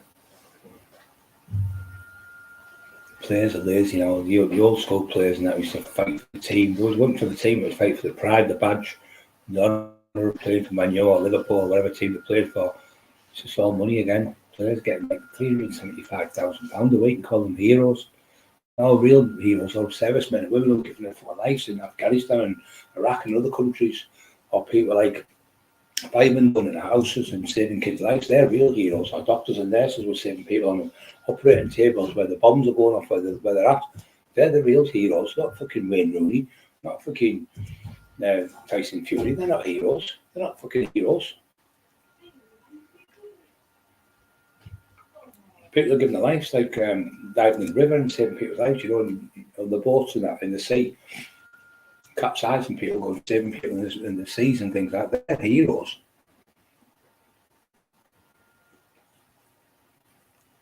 People are going to work every day, nurses. They go to work every day. It pisses me off, this one. One of my pet haters, one of the worst ones, is the nurses go to work every day. You've got a British Steel, but for instance, it was open still. You don't pay to go to British Steel, park your car. You do when you go to the hospitals and here now and the doctors.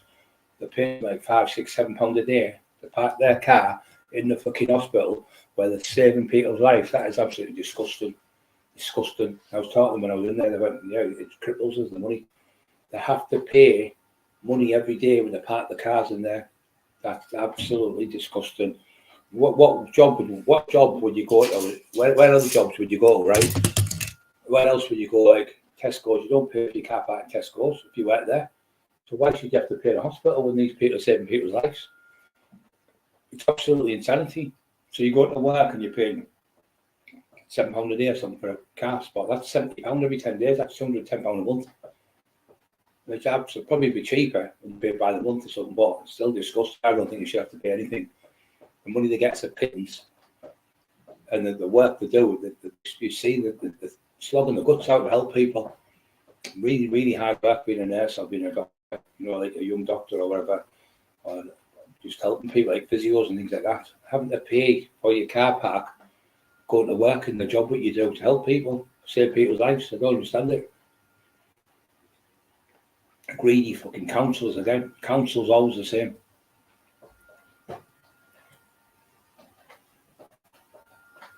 Still the same though, mate. Still have to, they're still heroes.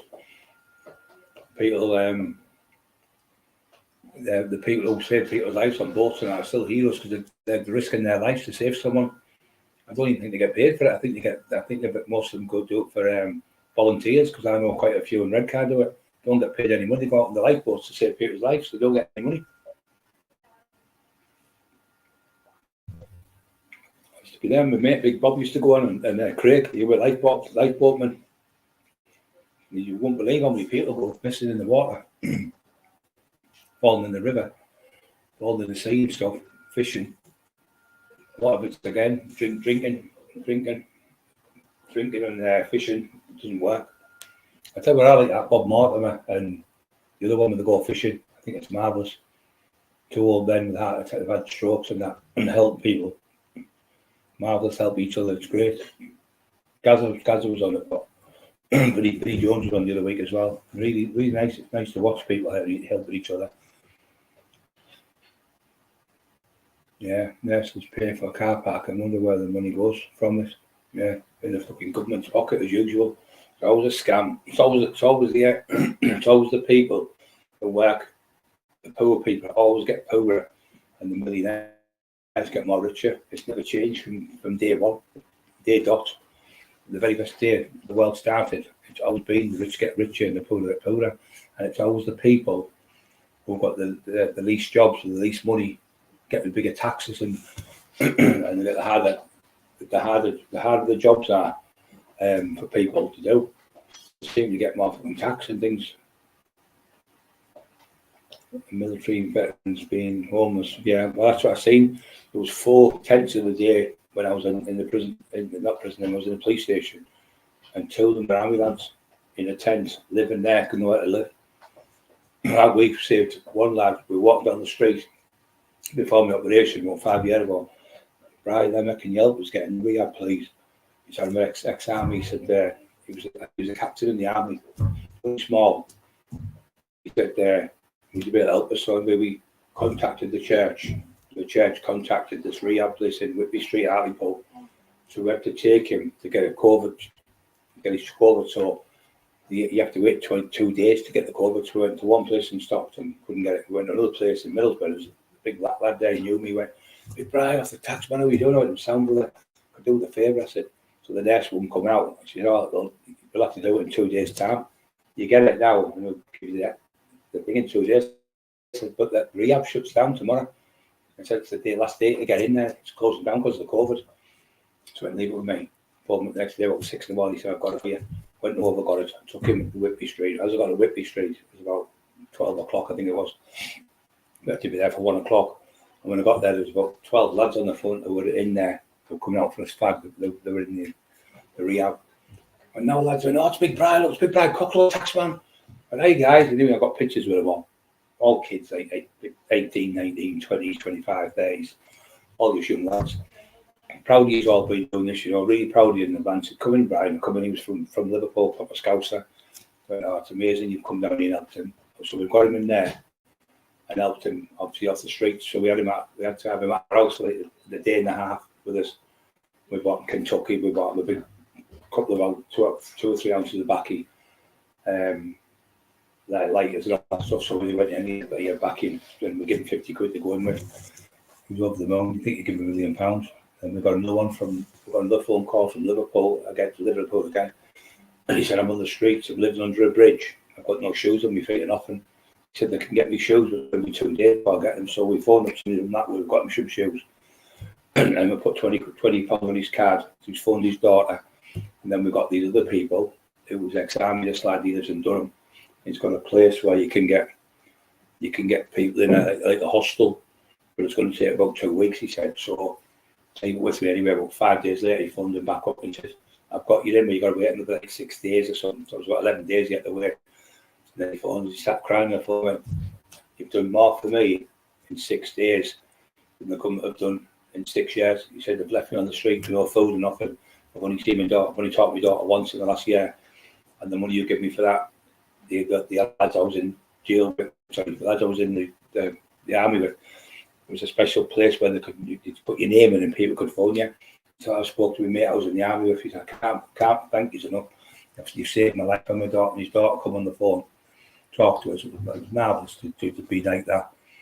And helping people, and when they've got nothing, it's marvellous to help people. And he contacted and said, I've got a job. I said, there's got to be a job. It's not a lot of money, he said, but I've got myself a job. I went, well, I'm proud of you. The Lord Jesus Christ is proud. We all prayed on the phone that. And the lad who's at the rehab place, he was in the church as well. So the church helped him as well. It was good. But helping people now better, because you go to bed and think, he's in there now today, I know he's safe. And you feel good because you've helped someone.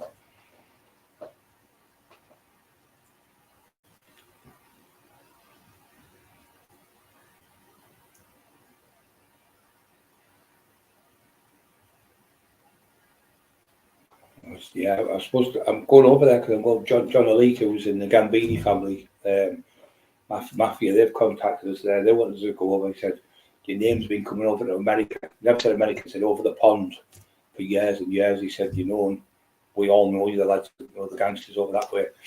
And he said, I knew you. I did a video over my podcast. If you put in John Alika, you'll see where I talked to him. Then when I was at the operation, he's pulled over. His son was in hospital really bad, and he pulled over. He said, "This is to my friend Brian Cockrell. Brian, you're one of the toughest guys I've ever met. You're a really good stand-up man. You can beat this big man. You can do it." Words to that effect, he said, and sent us a message in hospital. So it was great to get the message off him. So he was in the Gambini family, the biggest family ever.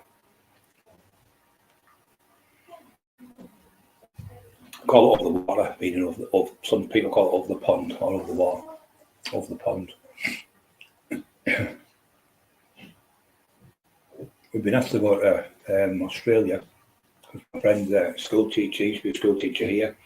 He was a school teacher and a fireman. One of them ones who you don't get paid for it, what's it called? I can't remember the word for us. Can't remember the word for it now, like a help, that's what help, I can't get the word. And he was in the fire brigade, but not the real one, but just the local one where we lived, and he helped the fire brigade.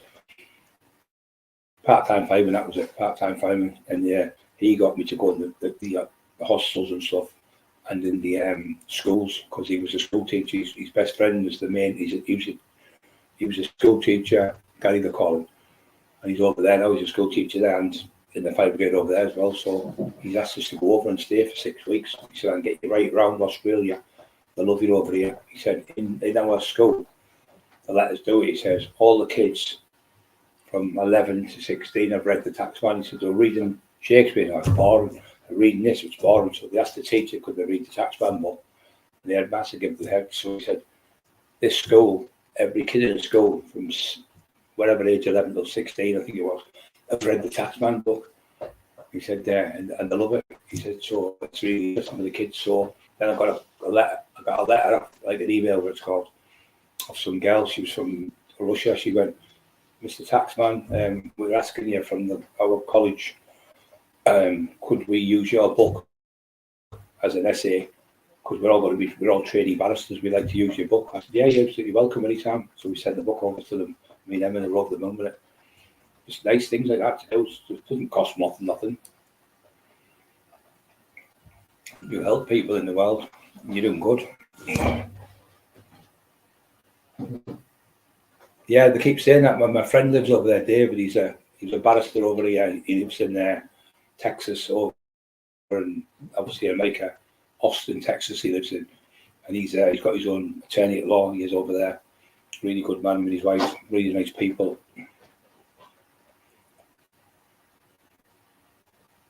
They said, at the end of the day, Brian, you're the tax man. There's no other one on the planet done what you've done. You're the tax man.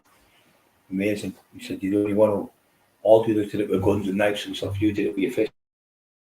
And you kept all them heroin off the streets in Teesside. You kept all the guns off the streets in Teesside. That's why they wanted to run for the mayor.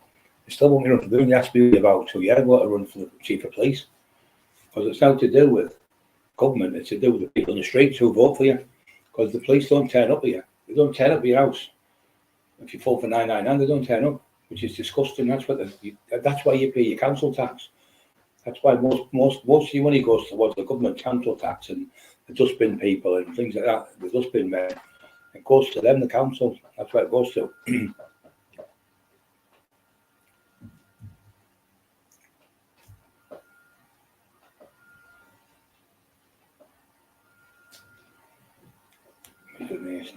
My shoulders really sore tonight from training. I'll tell you what's another good thing. If there's anyone out there struggling with your grip, or anyone struggling with like one side's out of balance, like your shoulder, get on a bar, like a bar you can do chins up, put your hands on there and hang off it for about 2 minutes, build up to about 3-4 minutes. Do that every day for a month, and it'll pull your body into sync. So your body might be out like your shoulder, and pull them one way. So when you hang off the bar, it pulls. It's like being in a traction. You know, traction, you get put in a traction. The main thing now, a lot of people are doing is to get straight in the backs up and stuff. It's hanging off a bar like 3 or 4 times a week, and it really does work. It pulls your shoulder back out, everything. It pulls your back into shape, and it strengthens your scapula, which is under your shoulder, and it strengthens up your shoulders, and also strengthens your grip because you're gripping onto it. And then another good one is to do, just get 2 20 key, 10 key, 20 key dumbbells in each hand and walk about with them. Just like walk about for a minute. And then the next day do maybe do 2 minutes the next week and build it with 5 minutes. You walk around with them dumbbells within about a month. You'll be 3 or 4 times stronger because you're using your grip and you're using pulling your traps as well, so your traps get bigger and your legs are getting stronger and fitter because you're using your legs to walk about with. So you've got 40 key, which is 88 pounds. Just, you know what I mean? So it does really work, it does really help you a lot, really good. You don't have to lift big, massive weights. You can do things with like, you can get like two carrier bags, double them up, and put like 10 tins of, 10 tins in one, 10 tins the other side of messages, and just use them to walk about with. You can still make stuff. You can use a chair to lift up for upright rowing. You do press ups off the wall. You can do sit ups. You can do all different types of exercises without having to go to the gym. That I'm spending a penny. I mean, look, the Stairmaster, that's perfect. Your stairs, you can start off walking up the stairs and then just take a minute rest and walk back down. After a while, then you can start to sprint to the top, a minute rest, walk back down, sprint to the top, minute rest, walk back down, and do that like 3 or 4 times a week, just 3 sprints. Within a couple of months, you'll feel the difference in your heart and lungs and your strength in your legs, because you're pushing yourself, you see. When you just sat about doing nothing every day, your body just starts falling to pieces. It's like having a car. If you don't put petrol in it, you can't just have a car in front of it. It'll be perfect. You've got to put oil in it. You've got to put petrol in it. You've got to put water in it. You've got to make sure the tyres are pumped up. So you look after your car. Most people look after the car much better than they do look after the bodies. So if you look after your body as much as you look after your car, you'll be all right. You look after your car, you have to make sure your shockers are right. You've got to make sure your window wipers are right. You've got to put the washer wiper stuff in. So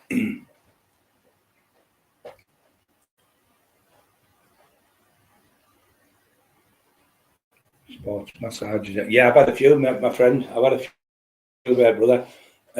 Really good. I like the deep ones. My niece is that's what she does. She's does all video stuff, and she's got them. You know, the gun with it from. Like a massage gun and all that. She's given me one of them last week or so, and I've been using that. I think this is why I'm so sore, aching. I can't believe how much it's working. Like a massage gun, you can turn up to such set levels. But my other friend was a karate expert, and he does deep massage. It's really, when you've had it done, honest to God, you're aching for about 2 or 3 days. You come off and you think you've been training for days. Really good. They go right deep into the muscle and take out the knots, the little knots.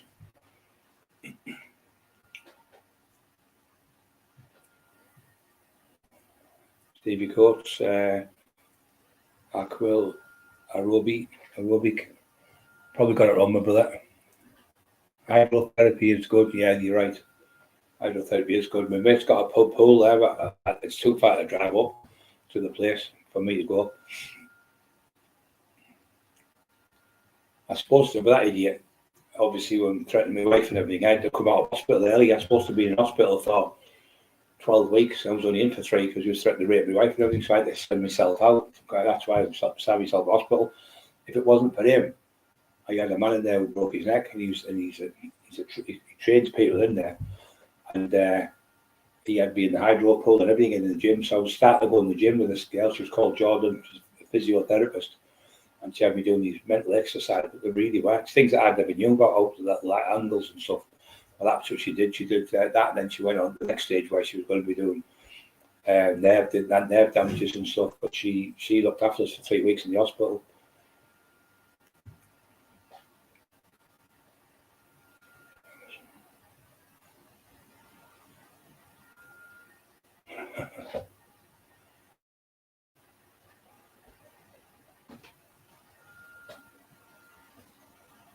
Yeah.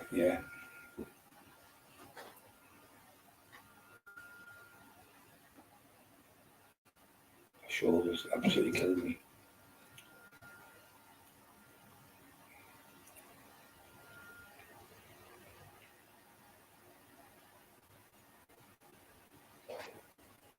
Yeah, like them stretching's really good. I say off a bar, you see them now. You'll see them. These people who do CrossFit training, they're super fit. I mean, I thought I was fit when I used to box. These are just a different level. You see girls like 180 pound squats, 180 key squats. Girls only live up 10 stone. Unbelievable for the walking on the hands, upside down, and unbelievably fit. Please say Scottish. Please say Scottish. I'm lost.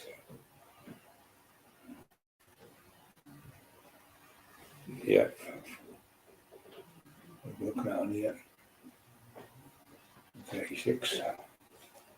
Yeah, so I hope everyone's okay. And remember, I benched 255. I remember my bench, six plates each minute. So what's that? 200, 210, 100, 200,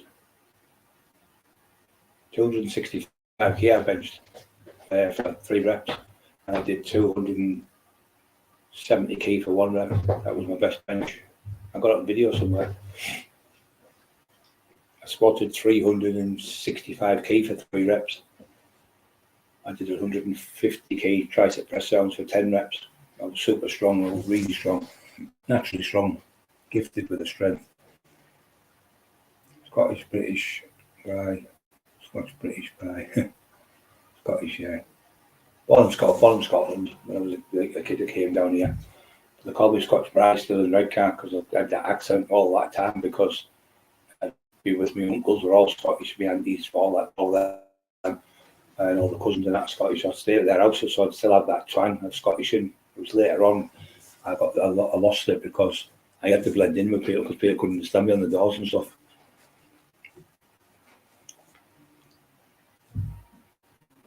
Yeah, 55 bench is good, very good. Depends what you want to do with weights. People are obsessed with weight, like heavy weight. I know kids who bench like 100 key and they've got the best physiques in the world. Unbelievable. They use 20 key dumbbells. I used to use 65, 70 key dumbbell curls. I used to use 85 key dumbbell shoulder press. But when I dropped out to 30 keys, I was getting a better pump. So I'd use 1 week I trained really heavy, 4 reps. Second week I trained medium weights, and the third week I trained light weights. So you've got fast twitch fibers and you've got slow twitch fibers. So when you train heavy, people used to think training heavy slows you down. It doesn't. It's the total opposite. So when you train heavy, the fast twitch fibers work. And when you train light, your slow twitch fibers work. And that's why I got bigger than everyone else, because I was doing both fibers. But most people just train heavy, I'll go train light. So I've trained all 3. I've trained heavy, light, and medium. And I used to do sprints up banks where everyone was running on the concrete, getting bad knees and that. I told Peter Fury, who was Tyson Fury's uncle, that the best thing to do, instead of running like 5, 6, 7, 8 miles, do sprints. And I was telling what's she called? One of them from the article. I can't think of her name. She was on my show. She's a world champion heavyweight now, and she was the middleweight champion of the world, Savannah Marshall from Hartlepool. I said, what you need to do is sprint up a bank. She said, what do you mean? I said, well, if you sprint up a bank, right, you're sprinting. So in America, there was horse races. They raced them on the beach, and they kept getting damaged legs, damaged hoofs, and all sorts. So they started sprinting them up a bank. Now, when you sprint up a bank, you're on your shock absorbers, which is your calves. So therefore, you're not putting the poundage through your legs as much. She went, oh, that's amazing. So I explained, I said, when you run on the concrete, you're 4 times heavier. So I weighed nearly 24 stone. That's nearly 100 stone running on concrete and under my back's back. So when I started sprinting up the bank, 50-metre sprints, go to the top and come back down, and sprint back to the top, I do 10, 50-metre sprints. I was fitter, and my hand speed was faster, and I wasn't getting any injuries. So that was all better. When I told Peter, he said, oh, very interested in that. It sounds brilliant. So he said he's going to get out to do them, Savannah. So he said Brian doesn't know his stuff about training, because he's obviously, he's got the heavyweight champion of the world in his stable, and she was also the middleweight champion in the world. So she got beat by Clarissa Shields on points, I think. But lovely good lady. She's just up the road from us. She said, I only want to do that. I only want to go on the Taxman show. No one else is. So she's never done a podcast. The same as Phil Taylor, the greatest dart player. He did a podcast with me. Same as John Elite. He's never did any with anyone in England or anything. So they only come on Tina Shaw, Roy Shaw's daughter. She came on. So they only come on with the Taxman because they know I don't bullshit people. I've got a good name. And it's nice to be nice to people in the world, because the Lord Jesus Christ helps you when you help people, and yet people come back on you, and you get just a bit feeling. How you doing, my old pal? I'm okay, son. You? Rangers football sub, 9:15. Yeah, I'm okay. Rangers Club, Rangers FC. Honestly, 3 different leads. Should have had 3 goals. The first 8 minutes, second. No chance.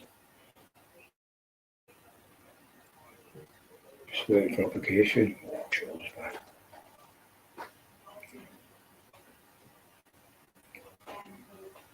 Yeah, tight that hand. Look at the injuries I had 7 vertebrae done on my back.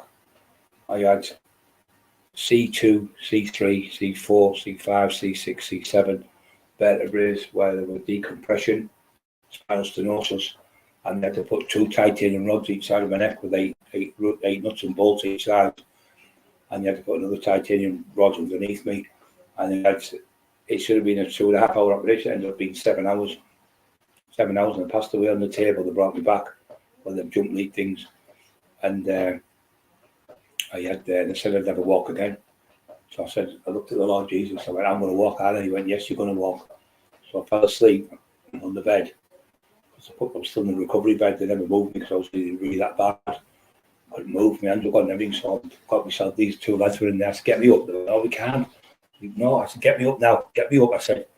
So they got me up. Took ages to get me up off the bed. I was like shaking. They held my arms. I walked about 4 little tiny inches. Like little tiny baby steps, and I walked. And what are you doing? And the doctors came on the ward, went mad with the surgeon. You've just had a 7-hour operation. What are you doing? Are you crazy? I went, you told me I'd never walk again. The Lord Jesus said I am, and now I'm walking. Look. I went, yeah, brilliant. Unbelievable. So he got me back in the bed. He went, I can't believe you're walking. I just can't believe you. So I thought you'd walk. It might take you it might take a year to 2 years to walk, and you're doing it in the first day. I can't believe it. Just the Lord Jesus Christ is in you. When he's in you, you can do anything.